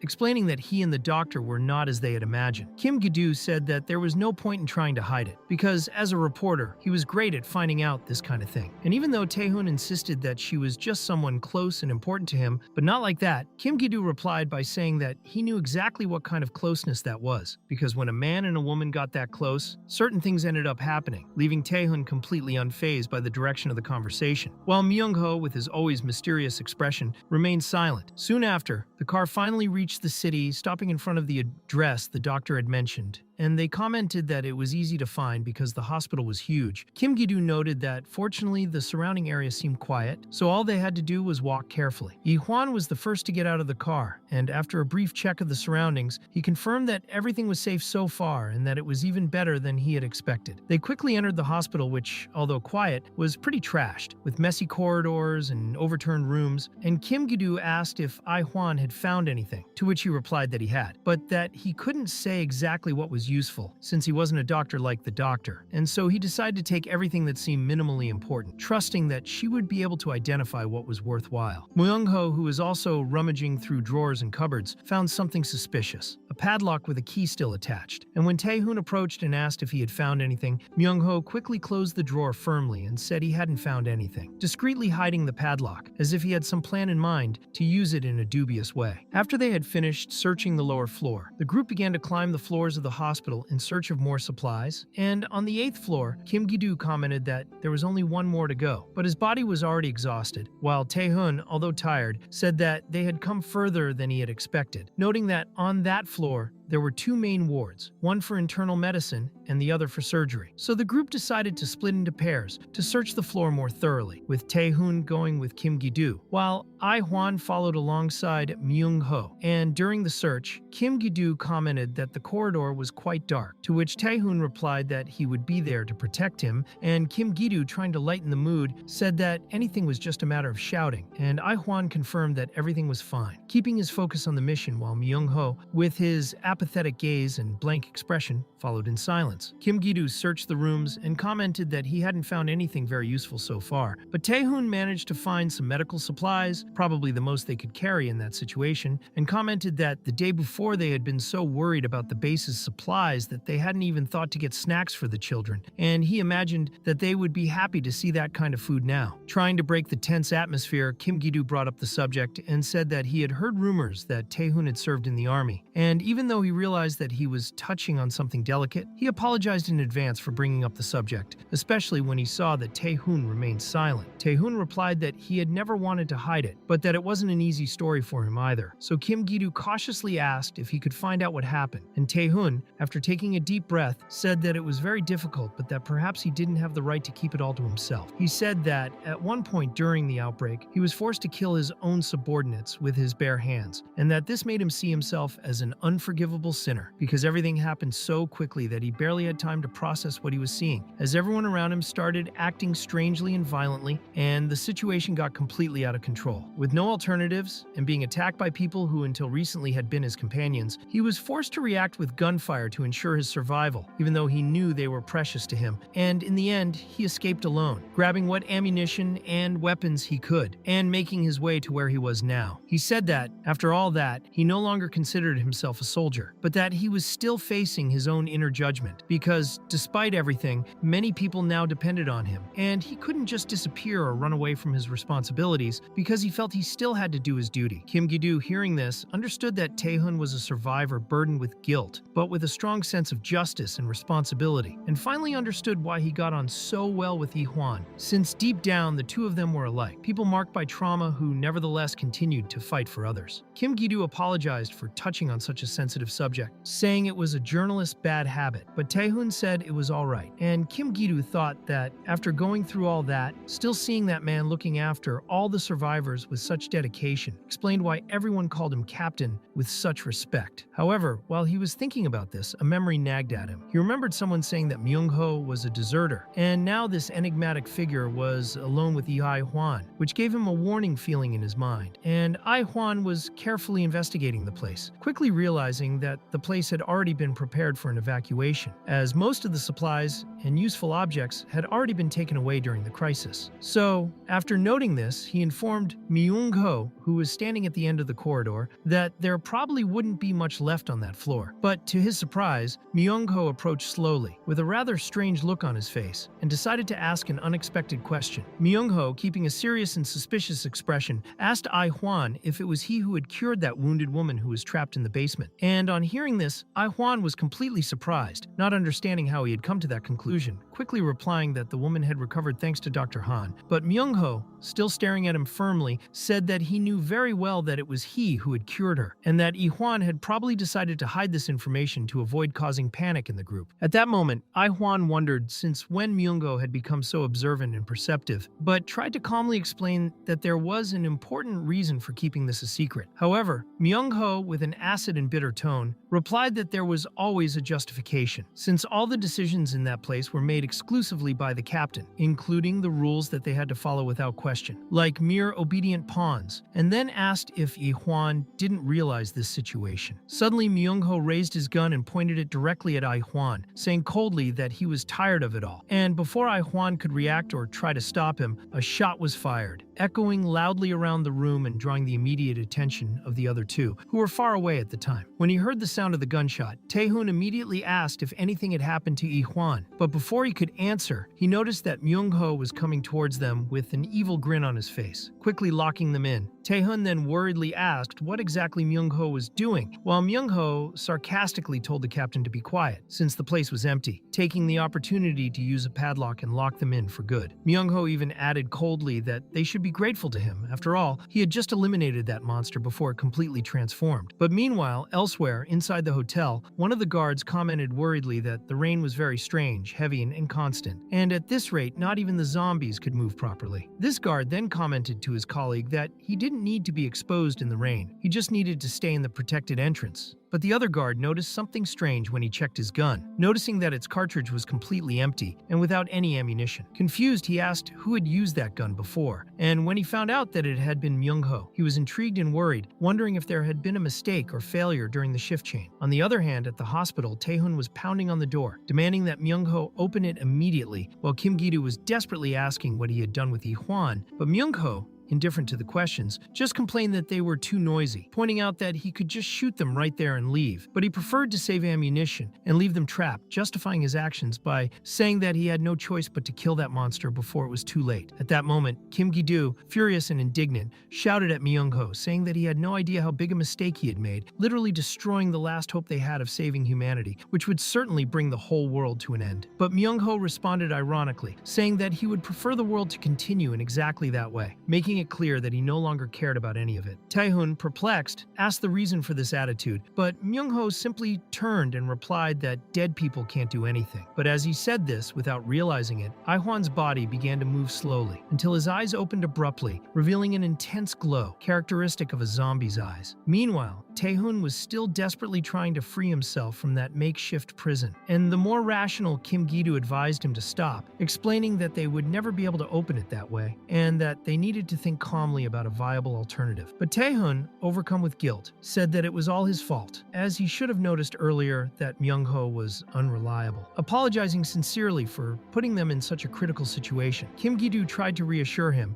stressing that there was no way he could have predicted that Myung-ho would do something so terrible, and he realized that, in fact, he had planned everything carefully, handing over unloaded weapons and making sure the car keys were left behind, just waiting for the perfect opportunity to betray them. He then pointed out that if Myung-ho returned to the hotel like that, everyone else would be in serious danger too. At that moment, trying to find a quick solution, Kim Gi-doo suddenly remembered that he had a gun, revealing to the surprised Taehoon that he had a revolver with him. Then, when asked where he had gotten the gun, he quickly replied that he would explain everything later, because now they urgently needed to use that revolver to break the lock and escape as soon as possible. Kim Gi-doo held the revolver steady, preparing to take careful aim at the padlock that held them captive. But at that moment, Taehoon warned worriedly that the bullet could easily ricochet and hit one of them, putting them at risk. However, before the shot was fired, a sudden shadow covered them both, and as they looked up, they realized that Ai Hwan was standing in front of them with a serious wound to his stomach, bleeding profusely, while he seemed lost in thought. In that brief moment, Ai Hwan clearly recalled the exact instant when the shot hit his body, reliving the scene through that strange zombie eye that was now shining brightly in his face. And then, without saying anything at all, he simply grabbed the padlock with unconscionable force, easily pulling it off with his hand and making his way to freedom. Immediately, Taehoon and Kim Gi-doo, confused, asked what he was doing, but Kim Gi-doo quickly decided that since they were free, they needed to get out of there as soon as possible. Meanwhile, at the hotel, a critical situation had arisen. The first guards protecting the place were already dead, and Myung-ho had taken them all hostage, completely dominating the situation, while arrogantly stating that the old leadership no longer mattered, as no one had anywhere to run to at that moment. At that moment, the doctor tried to confront him, asking why he was doing all this. But Myung-ho, with a dark and cold expression, replied that he was establishing new rules, as he was finally the leader, and no one else could give him orders, allowing him to create his own paradise. The doctor then asked what he had done with Taehoon, but this question deeply irritated Myung-ho, who hit her in the face with a strong slap, aggressively questioning why she still insisted on caring so much about that man, the captain, since everyone around her only talked about him and cared exclusively about him. Completely out of control and overcome with jealousy, Myung-ho continued to complain that the captain was always put first. Despite being someone who had shot his own soldiers before fleeing, unable to understand why everyone preferred to follow a man like him, and why he was so much better than himself, Myung-ho then vented that he should have killed Taehoon, in exactly the same way as he had shot that other mutant in the face. And upon hearing this, the doctor asked in horror what exactly he had done with Ai Hwan. Myung-ho, in a sarcastic and cruel tone, replied that he knew Ai Hwan was the supposed cure for zombies, but that didn't matter anymore, as no one would ever see him again. However, at that very moment, under the heavy rain falling outside, Ai Hwan was walking slowly towards the hotel, wounded and bleeding badly, but determined to finish off the next prey he met along the way. His vision was completely filled with red, as if he were seeing the whole world through a bloody mist, and even though his body was full of intense emotions and accumulated rage about to explode, his mind remained strangely calm and focused. As he advanced, Ai Hwan felt something even stronger than the pain, a deep and frightening hunger, as if he were about to lose control of himself and become what he feared so much. But his mind insisted on remaining lucid, leading him straight to the place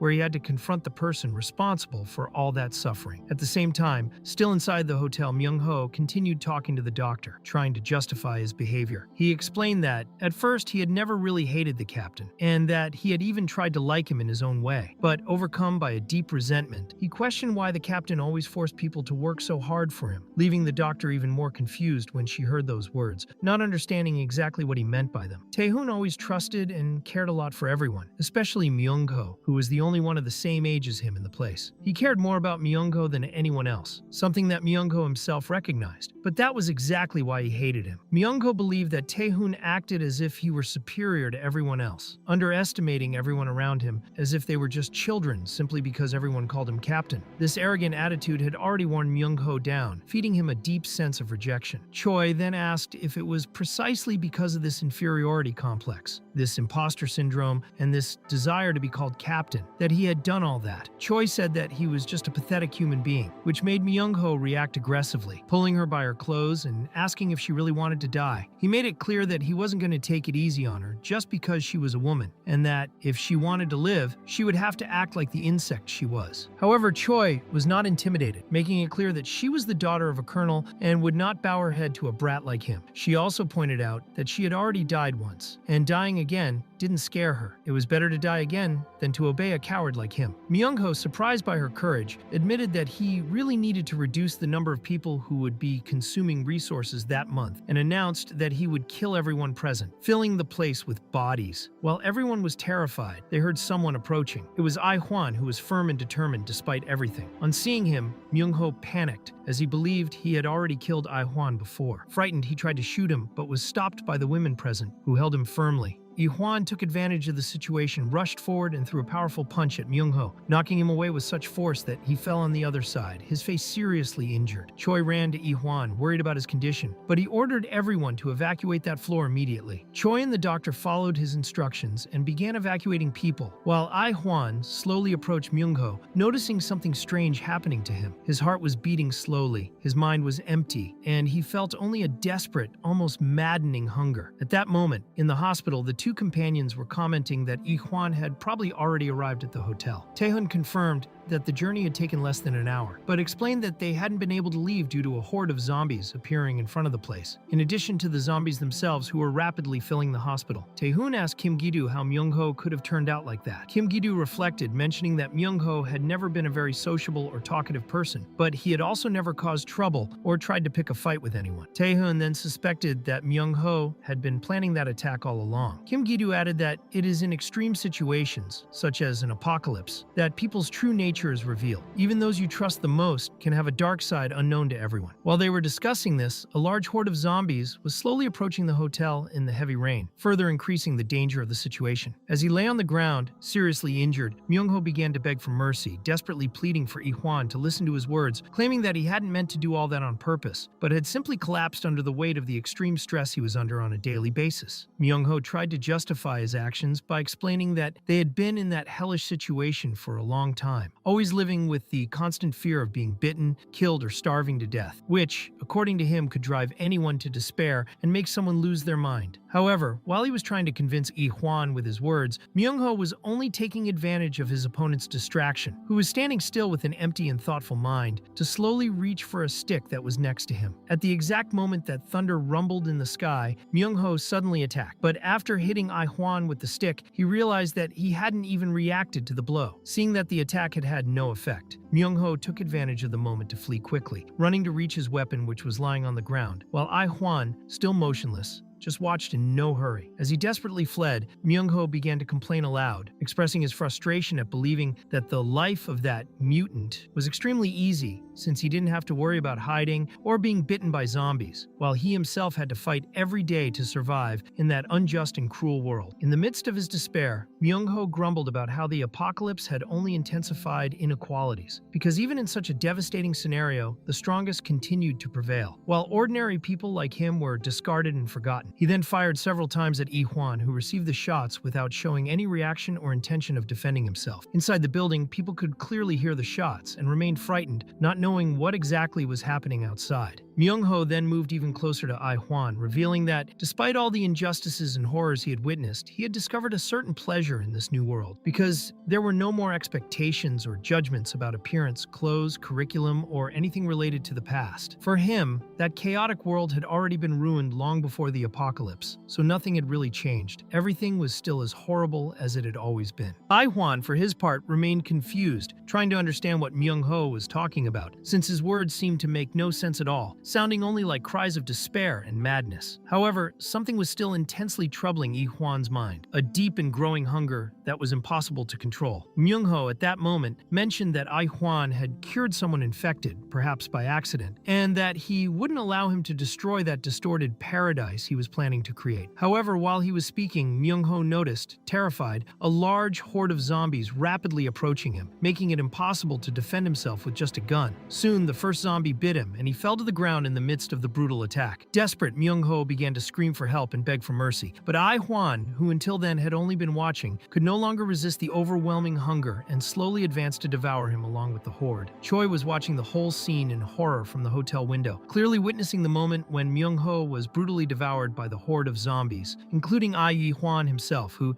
could no longer resist the uncontrollable hunger that was taking hold of him at that moment. And it was in this terrible way that Myung-ho died. Sujin stood still for a long time, staring silently out the window. She was still trying to process what she had just seen. She was in shock, her gaze lost. When the doctor approached and asked what was going on, Sujin replied that everything was fine. She said it was nothing and quickly closed the window, avoiding letting others see that scene too. She commented that maybe it would be better to look for the others, since they were probably worried. The doctor agreed, thinking it made sense. After some time, the rain finally stopped and the sun appeared, lighting up the landscape. The horde of zombies that had previously threatened the area began to quietly move away. Kim, watching that clear sky, felt a certain sense of relief. To him, that sunlight marked the end of another difficult phase. At the hospital, Kadu expressed his hope that everyone was okay. But suddenly, Taehoon stood up firmly and grabbed his weapon. He said he couldn't just sit there doing nothing. He felt guilty about how everything had ended and wanted to take responsibility. Lifting the heavy metal doors, he prepared to leave, but Kadu questioned him. He wanted to know if Taehoon really thought he could get out of there alone. He explained that the car key had been taken and that the weapon was defective. Given that, trying to leave would basically be suicide. Taehoon replied that just staying there, waiting for the zombies to break in, was also a way of dying. He said that if he could at least get out, maybe he could save someone. That was when Kim appeared,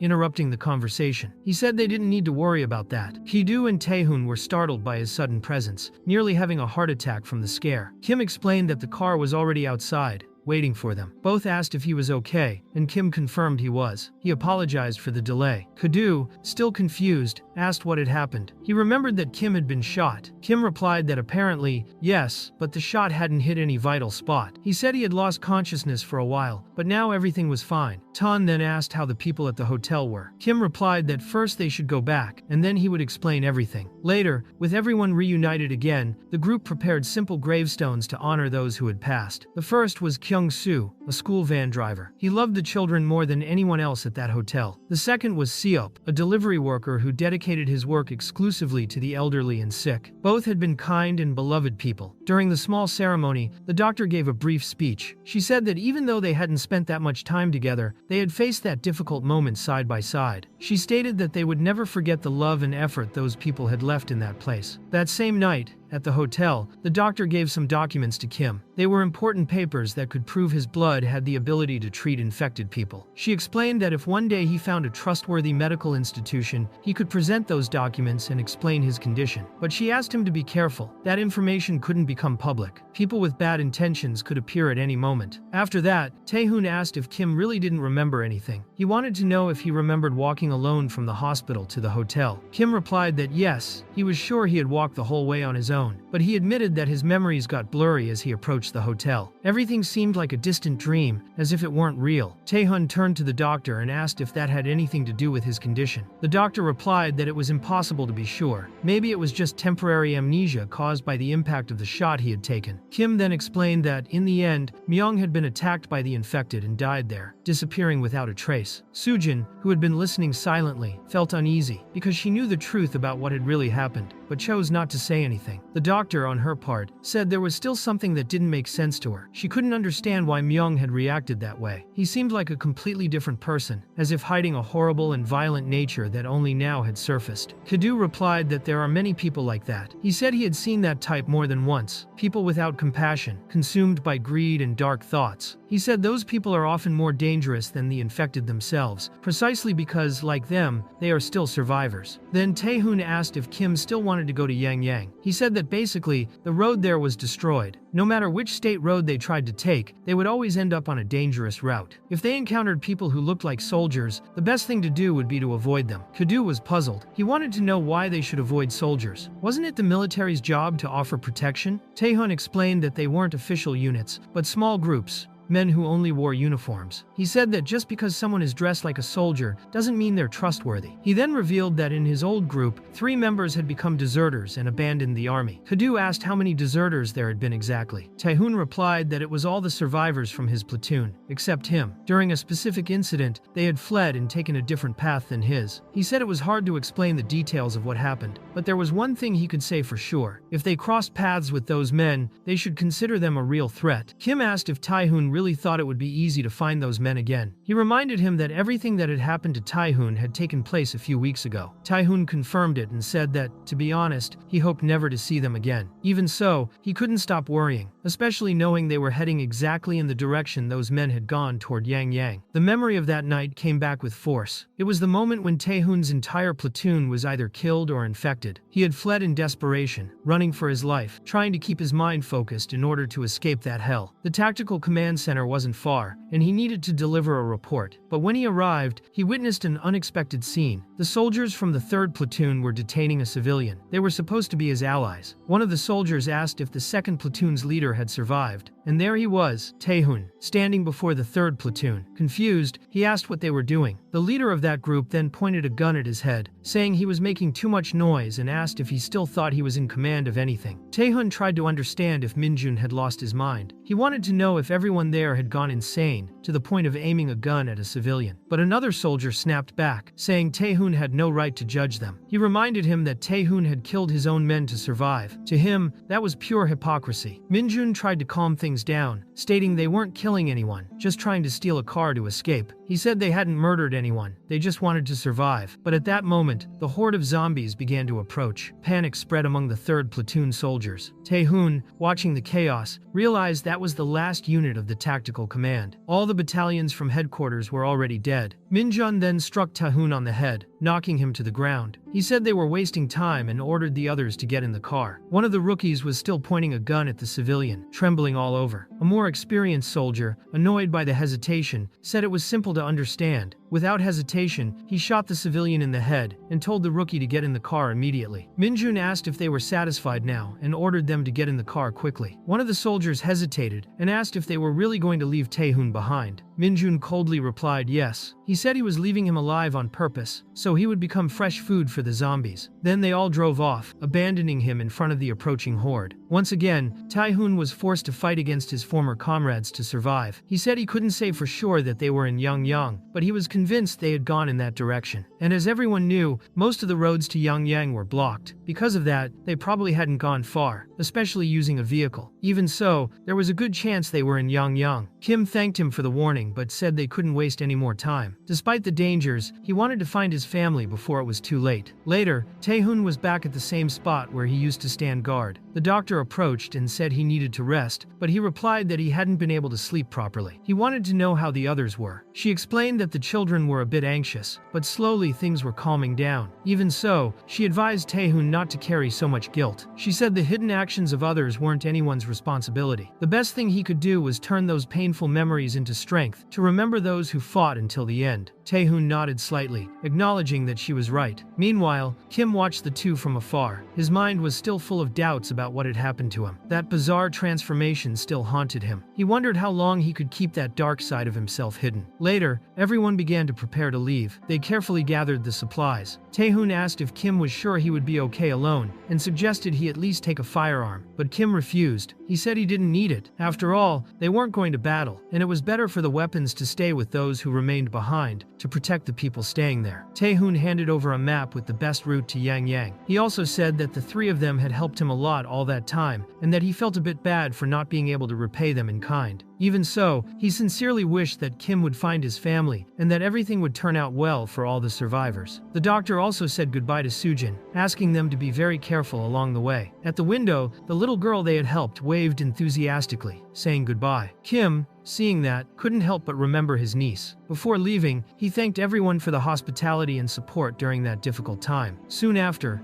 they departed. The doctor, standing beside Taehun, asked if he really thought they would be okay, and suggested that maybe he should have gone with the group to try to reconnect with his old unit. But Taehun firmly replied that he wasn't going anywhere. He said he would stay there with her because that place was now his home. Along the way, the group found some abandoned houses. They served as shelter where they could eat and rest before continuing their journey the next day. Eventually, they arrived at the Yang Tunnel. Kadu commented that thanks to Taehun's map, they got there much faster than expected. Even after following the map successfully to the Yang Tunnel, Kim still had doubts about whether it would be safe to go through. Sujin pointed out that, in fact, there was no other way. Kadu agreed and told Kim that they probably had no choice but to go through the tunnel. Faced with this, Kim volunteered to go ahead and check what was inside. As the group advanced, hidden people watched them from a distance. Already inside the tunnel, Kim began to feel hopeful. He believed he was getting closer and closer to the city where his sister lived. However, that hope was interrupted when they found several buses completely blocking the passage. These buses were being used as a barricade by none other than the soldiers of the 3rd Platoon, now led by Minjun. He observed coldly and commented that finally, a real prey had appeared. Until that moment, according to him, they had only come across pathetic targets, but now it was worth acting. Kim immediately suspected that this man might be one of the deserters Taehun had mentioned. Sujin, frightened, also wanted to know who that man was and why they were blocking the tunnel. Kadu asked them to stay calm and suggested waiting a bit to better understand the situation. Kim cautiously asked if the barricade had been set up on purpose and if the man intended to remove it. Minjun, who was part of the deserters group, responded with disdain, saying Kim could try to get through alone if he wanted. But before anyone could move, an out-of-control truck entered the tunnel from the opposite side, surrounding the group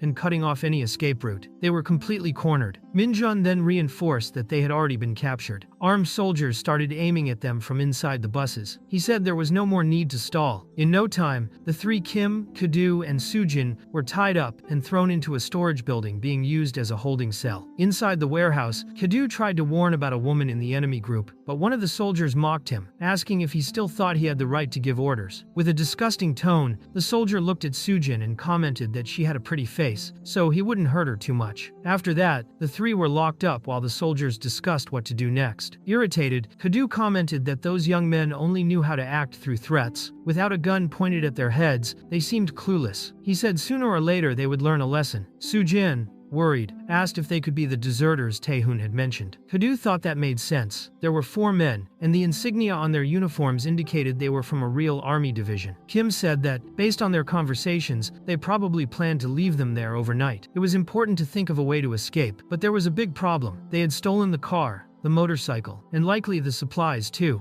Escaping on foot without food or transportation seemed impossible. Sujin raised another even more dangerous possibility. She said they might know who Kim was, especially if they had a radio and were listening to the broadcasts. Kadu became alarmed. If they discovered that zombies didn't bite Kim, that could become a huge problem. Suddenly, a voice came from the back of the warehouse. A man, who had been hidden until then, wanted to know what they meant by zombies not biting Kim. Kim became nervous, realizing he had said too much. He asked who that man was. The man introduced himself as Yang. He said he had been captured the same way 5 days earlier. Surprised, Sujin asked if he had really been held there for 5 days. Yang confirmed, saying more or less, but at least they kept him alive because he was useful. He was a doctor, and the soldiers figured they might need him. From time to time, they dragged him out to provide care, then tied him up again in that place. Kadu, outraged, said it was inhumane. They were being treated worse than prisoners of war. Yang, however, was more concerned with the earlier revelation. He wanted to know more about Kim's possible immunity. Kadu tried to deflect, saying it wasn't quite like that. Yang then promised to keep it a secret. He said he just wanted to confirm a hypothesis. He wanted to know if someone truly existed who was completely immune to zombie bites. And if that were the case, who had made Kim that way? It was possible their own organization had been involved in it from the start. Meanwhile, outside, the deserters were enjoying the supplies brought by Kim and his group. The food, which would have lasted at least a week, was now being consumed by them. Minjun, noticing a visibly uneasy recruit, asked if he was feeling guilty. He said there was no need to feel that way and suggested they enjoy the prisoner. He said it was a good opportunity and mocked the recruit's soft heart, asking how long he thought he would survive acting like that. Another soldier encouraged the rookie, saying he should take the chance. Then Minjun spoke about Kim and the other two who came with Sujin, saying they seemed different too. He said that the next day they would feed that thing with the fresh meat they had just caught. Back in the holding cell, Sujin, still trying to understand what Young was saying, asked if he was claiming to be the one responsible for making Kim immune. She wanted to know if he had also been involved in the creation of the zombie virus. Startled, Young quickly denied it. He said no, absolutely not. He admitted he had participated in the project in the beginning, but had completely cut ties when he realized how insane his research partner had become. Kadu wanted to understand better and asked what project Young-hoon was talking about. Upon hearing the question, Young-hoon recalled the past and explained that the experiment had been born from pure madness. The man responsible was Dr. Shin, a brilliant, talented, and respected pathologist. Young-hoon deeply admired him and initially felt honored to be part of the project. But the truth behind it was horrifying and extremely dangerous. The real goal of the experiment was to create a new form of humanity. Human beings free from disease, with bodies strengthened to their absolute limit. Shin wanted to elevate humans to a level close to that of gods. Kadu, hearing all that, asked if it wasn't some kind of disguised cult. Young-hoon replied that no, it was a scientific project, but he understood the confusion, because it really did sound fanatical. Many had abandoned the project precisely because of that. Furthermore, the experiments were absurdly risky. The virus was injected into terminal patients to monitor whether they could come back to life. The ethical violations alone would have been enough to put Dr. Shin in prison for decades. And worse, if the virus ever escaped the lab, the consequences could be catastrophic. Young-hoon then suggested that maybe Kim was exactly the result of that project. A new human, a perfect specimen who couldn't be bitten by zombies. Meanwhile, outside, Minjun was rummaging through the supplies they had stolen from Kim's group. While checking the materials, he found a sample of Kim's blood. Noticing it, he began to grow suspicious. Later, inside the warehouse, the group discussed the possible origin of the apocalypse. They asked if all of this had happened because the virus had leaked. Young-hoon said he couldn't say for sure, but admitted it was the most plausible explanation. Everything that had occurred matched the risks of that project. Uneasy, Sujin asked what exactly Kim had to do with all of it. That was when Young-hoon asked if, by any chance, Kim had ever been to a hospital called Jo, located in Incheon. Kim paused for a moment and remembered yes, that was where he had worked on a project years ago. Young-hoon explained that, although it looked like an ordinary hospital, that place was actually a secret research lab in disguise. If Kim had contact with that hospital, it was very likely he had been infected there. Kim, outraged, asked if that was what he wanted from the beginning. He wanted to know if Young-hoon intended to return to that lab, and what exactly he was trying to confirm. He said he knew the price that experiment had cost humanity. In his speech, Kim mentioned everything that had been destroyed because of the virus. Entire families, lost lives, monsters created, and a world turned into hell. Filled with anger and strength, he managed to break free from the handcuffs. Kadu watched carefully, realizing that now Young-hoon, one of those involved in the disaster, was there trying to cooperate. Young-hoon admitted that Kim was right. He said that no matter how many apologies he gave, he could never make up for the tragedy he had helped cause. But he said there was a reason he was there. He wanted to confirm whether Kim was truly immune, because that could be important for everyone. He believed Kim's immunity wasn't luck. There was something special. Maybe Kim was the key, the hope of the world. Kadu, skeptical, asked if they wanted to turn Kim into a test subject too. Young-hoon replied that wasn't the case. He said that if they had access to Kim's antibodies, they could try to develop a cure, and if he was seen as the bearer of the solution, he could become humanity's hero. But Kim didn't seem convinced. He asked what would happen if the plan failed. What if instead of helping, the antibodies only made things worse? Before they could continue the discussion, the warehouse door opened, and the young rookie soldier entered. He saw that Kim had freed himself from the handcuffs and got nervous, saying that if any superiors had walked in, they would all be in trouble. But he assured them he wasn't there to hurt anyone. He said the commander had ordered him to do it, but he didn't want to follow those orders. In fact, he wanted help. Kadu, suspicious, asked how someone who had dragged them there now wanted help. The rookie said he had no choice. If he disobeyed, he didn't know what could happen to him. He confessed that, in practice, he was also a prisoner there. Young-hoon stepped in and said that guard really was different from the others. He said the rookie had never acted violently, and in fact, seemed like he just wanted to escape. Kadu still seemed resistant. He said you couldn't trust someone who had locked them up so easily. In times like this, anyone could betray you from behind. Even so,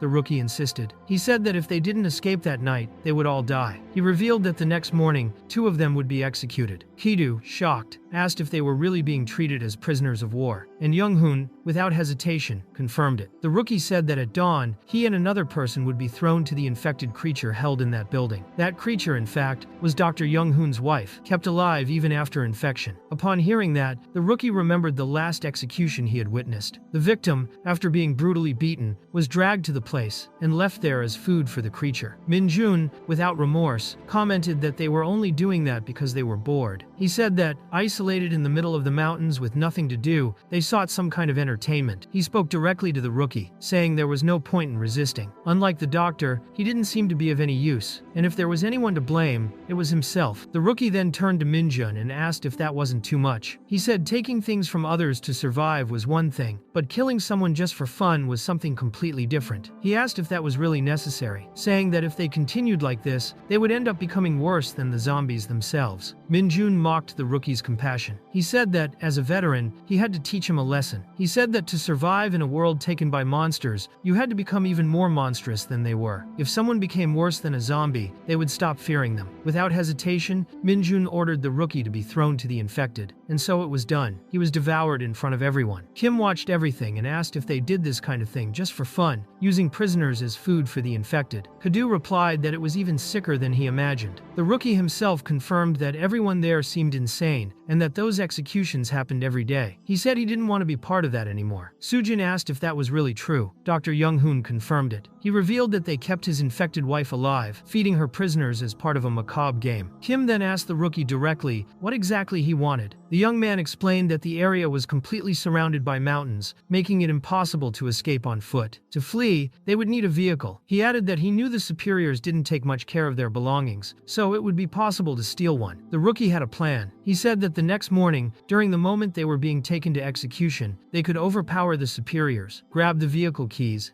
and escape. Sujin argued that it was far too dangerous. She asked if he really thought he could defeat armed soldiers so easily. The rookie replied that he didn't need to defeat them all, just one, the leader, Min-jun. If he fell, the others would submit. Kim then asked why he was willing to go so far. Those were his superiors. From what he said, he could escape alone. Why take such a risk? The rookie replied simply. He said he was doing it because it was the right thing to do. Sujin acknowledged the value of the gesture but insisted it was still too dangerous. While they talked, Min-jun opened the warehouse doors. He asked if the torture hadn't started yet and called the three newcomers, saying there was a place they were going to. He ordered the group to follow him. Min-jun looked at Kim and asked if he had already managed to break free from the handcuffs. He said that was convenient. He told the rookie to remove the others' handcuffs as well, as it would make it easier for them to move. Then, they were taken to a lodging area with beds. Min-jun explained that it was nothing special, just a place to rest. If they needed anything, they could just ask. Sujin found it strange. First, they were locked in the warehouse, and now they were being treated kindly? Min-jun said it wasn't that bad. In a world like that, it was natural to be suspicious of strangers. He asked if he needed to prove it. He told the rookie he could leave now. Everything was fine. When the rookie closed the door, leaving only the four of them inside, Min-jun sighed and said, "Rookies always needed things," explained multiple times before understanding. Then, he suggested they get to the main point. Now that they were alone and no one else could hear, he wanted to know their real intentions. Min-jun praised their perception and decided to be direct. He asked if they had noticed that the zombies didn't bite one of them. Meanwhile, at the hotel, the doctor was examining a woman who had been cured after biting Kim. His blood had somehow cured the virus. The woman said she felt bad for not having the chance to repay him. Since Kim had already left, she hoped he was doing well. Later, the doctor left the office with her daughter and was approached by Tae-hun, who wanted to talk. She looked worried and asked if Tae-hun thought Kim was safe in Yangyang. She also questioned whether she had made a mistake by sending the letter confirming that Kim's blood could cure zombies. Maybe that had put all three of them in danger. Tae-hun tried to reassure her. He said Kim was strong and knew how to take care of himself. She had done the right thing as a doctor. He was sure that the letter could be useful to him. The doctor replied that she hoped so. Back at the military base, Min-jun was rummaging through supplies when he found blood samples and some documents. He discovered something surprising. One of the three wasn't bitten by zombies. More than that, that person's blood had the ability to turn zombies back into humans. That blood was the key to saving humanity, a true savior, and he couldn't allow someone like that to stay locked up in a warehouse. Kidu asked if that was the reason they were suddenly being treated well. Sujin, still suspicious, asked what exactly he wanted from them. Minjun replied with a smile. He said that from that moment on, he would take very good care of Earth's savior. It was obvious that Minjun wanted to share the benefits. If a savior of the world really emerged, they would be treated like a god. Minjun just wanted to enjoy some of that glory, and asked if everyone understood. Kidu, deep down, knew that talk about taking care of them was just a front. He just wanted to make sure he wouldn't be eliminated in the process. Kim asked why Minjun hadn't told the rookie about any of this. Minjun responded as if it were obvious. He said the fewer people who knew, the better. That way, the reward wouldn't have to be shared and there would be fewer mouths to feed. He assured them that the other soldiers weren't a problem, because they were all under his command. Kim then confronted him. He said that was how he dealt with everything, wasn't it? He was treating the three of them well only because he didn't yet know which one of them had the immunity. The moment he found out who the real immune one was, he would kill the other two. He also said that Minjun killed people like it was fun. He asked if Minjun really thought they would become his allies. He should go look for someone else. Even so, Minjun said there was no rush. They could think about the proposal. They'd have time together and could talk more the next day. When he closed the door, Kim was visibly irritated. He thought there wasn't much time. He needed to find his family as soon as possible, and would do everything he could to escape. Later, Kadu asked what exactly they would do now. He said Minjun was trying to use them for his own benefit. That was even worse than being treated like prisoners. Sujin commented that all of this seemed to have started because of the letter the doctor had left. Kim concluded that now they had no choice but to trust the rookie. If he really wanted to help, he would make a move soon. Kadu still didn't fully trust him, but Kim said they didn't have many options. That's when someone knocked on the door asking if they were okay. It was him, the rookie, Hang Yul. He said it was his patrol shift, so he was alone. Kim replied that they were listening. Kadu, suspicious, asked if he was just pretending and had come back to keep an eye on them. Hang Yul explained that he wanted to come in and talk properly, but the veterans had locked the door. He apologized for everything having reached that point. He said he never wanted to deceive them like that. Kim replied that they were fine, but asked if Young-hoon had heard anything. Young-hoon said the squad wanted to leave the next morning. They were packing everything and planned to go to Seoul. He didn't know the exact reason, but everything indicated they were suddenly moving. Sujin, speaking softly, asked if it had to do with Kim. Kadu replied that they were probably planning to sell him to the government or the military. Young-hoon mentioned the name Jo Minjun. He said he was terrifying. He manipulated anyone in his way, and when those people were no longer useful, he simply got rid of them. He didn't know exactly what had been discussed between him and the veteran, but made it clear they shouldn't fool themselves into thinking that man would do anything good. Kim agreed. He said they wouldn't believe that. He stated that Minjun wanted something only they had. The power now was in their hands, and the next morning, they used that power to impose conditions. Kim declared that if they didn't accept, there would be no cooperation. Minjun mocked him, saying that's why you shouldn't feed a fish that's already been caught. He said he had shown a bit of kindness, and now Kim thought he was in charge. He asked if Kim had forgotten where he was. Azokum replied that it was Minjun who should remember that. Minjun, though displeased, acknowledged that the blood worked. That letter meant nothing without knowing how to use the power or without taking proper precautions. He admitted that, actually, he was the one in a weaker position. Kiddu wondered if what they were doing was right. He knew Kim was bluffing, but if Minjun believed it, that's what mattered. Even so, he wasn't sure Minjun would fall for it so easily. Minjun then said that, now that everything had been said, it made sense. He admitted they could have problems if they were careless. He said he would accept hearing their conditions. Kim then made it clear. The first condition was that, no matter what happened, Minjun had to guarantee the safety of all three of them. The second condition was that, if there was any need for contact with the government or military, the decision would be made by them, not Minjun. Minjun asked if the destination wasn't obvious. The route was headed to Seoul. Kim replied that he was bringing it up precisely because they didn't know what was there. It could be nothing but destruction and zombies. It was impossible to trust an uncertain destination. Kim concluded by saying that, unlike Minjun and the rest of the group who lived in the mountains, they had real reasons not to let that power slip from their hands. They had information about what was happening in the real world, and that made all the difference. Minjun admitted that it made sense. He doubted the three would be willing to lead him into a zombie nest, especially since they didn't want to die either. Kim then presented the third condition. He wanted to use one of the blood samples to try to cure the infected woman Minjun had kept locked up. Minjun asked why he cared so much about that particular zombie. Kim said that was none of his business. He also said the conditions weren't absurd, and that the experiment could even serve as a test to prove the blood could cure the infected. Minjun accepted, saying it made sense and that they would proceed as agreed. Kim thought that, fortunately, the plan had worked. Still, he didn't expect Minjun to keep his promises, but at least now they had a chance. There was no choice but to trust Hangyel. Later, they visited the infected woman, Dr. Young-hoon's wife. Kim approached with the blood sample in hand, while one of the soldiers asked Minjun if he was really going to allow that. Minjun simply told him to stay quiet and watch. He said things were about to get interesting. But before Kim could get closer, Minjun stopped him. He said there was no need to rush,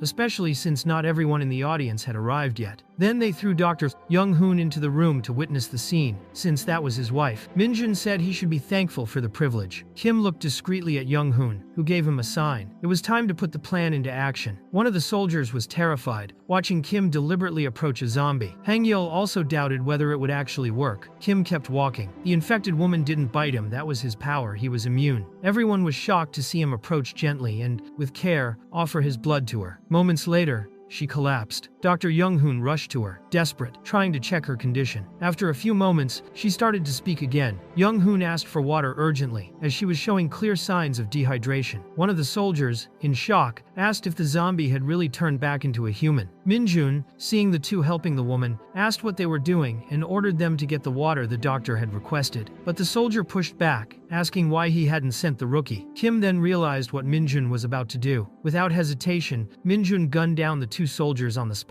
Minjun turned to Hangyel and asked if he wasn't surprised. He said that from now on, he would keep an eye only on him, and that it would even be easier as long as he followed orders. Kudu, watching from afar, concluded that the man was completely insane. He shot his own allies without remorse. Kim asked why he had done it. They were his subordinates, his mission companions. Minjun replied as if it were obvious. He said he was just reducing the number of mouths to feed. He remarked that with the cure in hand, they had a long journey ahead, and the fewer people, the better. He said he would keep his promise and protect the three. But at that moment, Dr. Young-hoon stood up, pointed a gun directly at Minjun's head, and ordered him not to move. He said he would rather be bitten by a zombie than follow any of his orders. Minjun, with a sarcastic smile, said the rookie had finally grown a spine. He asked if he really dared to point a gun at a superior. He said it was obvious he was too scared to shoot, but to keep his promise of going on a long trip with the three, he'd have to trust them. He added that he couldn't be the only soldier there. He'd need someone to cover his back. Young-hoon asked if he really expected him to trust him, and Hangyel said no. He said he needed someone at his side, but he would never fall for that again. He declared that he was only still alive because he was useful to Minjun, and told him not to make him laugh. He called him greedy, someone who used and killed others without thinking, a miserable psychopath. Minjun simply replied that it seemed he had lost all hope again. He said he should have killed him with the others, should have sent him to meet his parents in heaven. But Hangyel reacted quickly. He struck Minjun on the head with the butt of the gun, knocking him to the ground, and began kicking him in rage. Kim then stepped in. He thanked him for the help, but said that was enough. They didn't need to become monsters like him. Kim said their priority now was taking care of Dr. Young-hoon's wife. As for Minjun, he was restrained and locked up, though he was still moving, even injured. Later, Kim carefully organized everything: supplies, firearms, and vehicles, while the doctor's wife was already showing signs of stability. Kidu commented that, suddenly, they had gained more allies, and the best part was that they got another vehicle. With the supplies gathered, they could leave that place quickly. Kim, even a bit worn out, admitted it was good to hear that. Sujin tried to comfort him. She told him not to blame himself so much. She said it wasn't his fault that the soldiers had died, and in the end, they were enemies too. She asked Kim not to carry that burden alone. Kudu thought that it was always like this. Every time, Kim felt responsible for everything. In a zombie apocalypse, that kind of feeling could be dangerous. He reflected that another kind person had joined the group, kind even to a fault, considering the world they were living in. He told Young-hoon he understood how he felt, but that it wasn't the time for mourning. It was time to act. Hangyel agreed. He said he also wanted to get out of there as soon as possible. Kudu then asked why he wouldn't come with them, since he didn't have a set destination either. Together, they would be stronger. Hangyel was deeply grateful for that and visibly moved by the invitation. But before he could say anything more, he was shot in the back. The shot came from Minjun. He mocked, saying he missed the head. What a shame. Maybe it was the fault of the gun he had never used before. Kim, surprised, wondered if Minjun had been hiding a weapon this whole time. Minjun confirmed it. He said he had planned to use it after everyone had left, but decided to act now. He declared he would take everything for himself, since it was so valuable to the group. Kudu asked if he had drunk the blood. Minjun smiled and said yes. He believed it would make him immune to zombies. Now he could enjoy his freedom. Unfortunately, he was starving and didn't plan to hold back. Kim then realized Minjun was also transforming. He told the others to run immediately, to go as far as they could, somewhere not even he could could reach. He himself was about to lose control. Kadu was shocked. He asked if Kim really wanted to be left behind. Sujin feared Kim might repeat what he had done last time. Still, she told Kadu to obey. He protested, asking if she agreed with that. Auden intervened, saying their priority should be to save Young Hoon. But Minjun, staggering, asked who had given them permission to flee. Before he could shoot, Kim punched him with such force that he nearly broke his neck. He said that if Minjun was hungry, then so was he. At that moment, Dr. Young Hoon outside heard the shots and was terrified. The other three arrived soon after. The doctor asked if that had been the gunshot he heard and wanted to know what was happening. But Kadu said there was no time to explain. Young Hoon saw Minjun unconscious and urgently asked for a medical kit. Meanwhile, Kadu wondered what Kim was thinking, what he was planning at that moment. Then Minjun,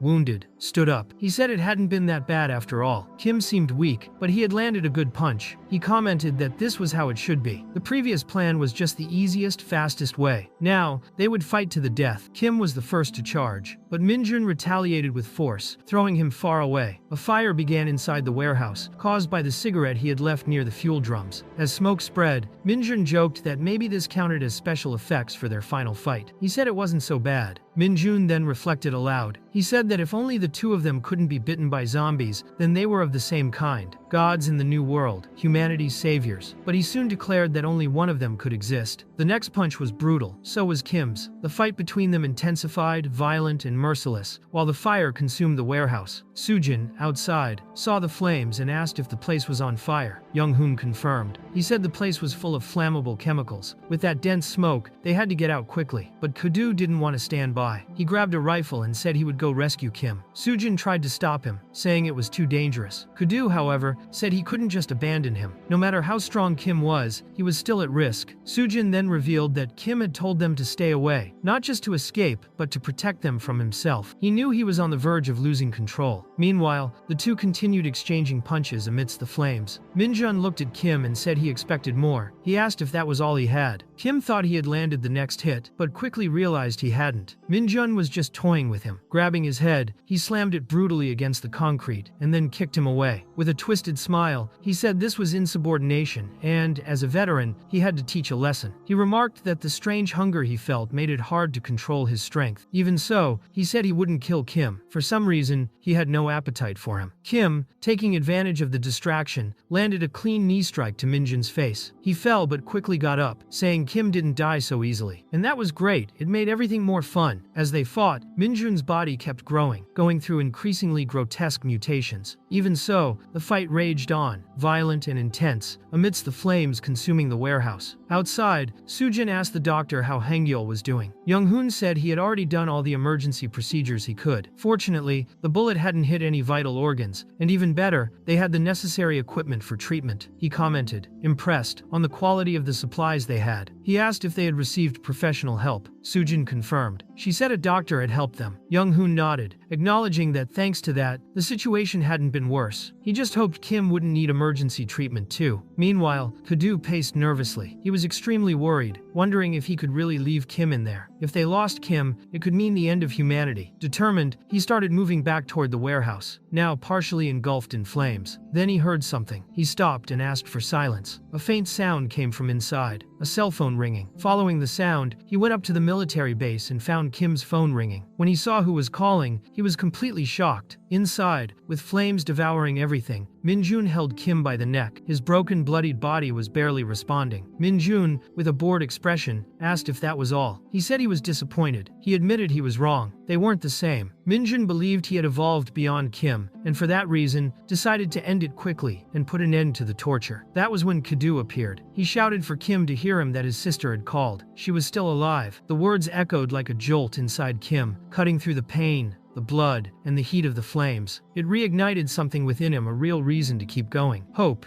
even if faint, made his heart race once more, and the fight was not over yet. If you enjoyed this content, don't forget to leave a like, subscribe to the channel, and turn on the notification bell so you don't miss any new videos. Your support makes all the difference and motivates me to bring even more amazing stories. Let's do this together.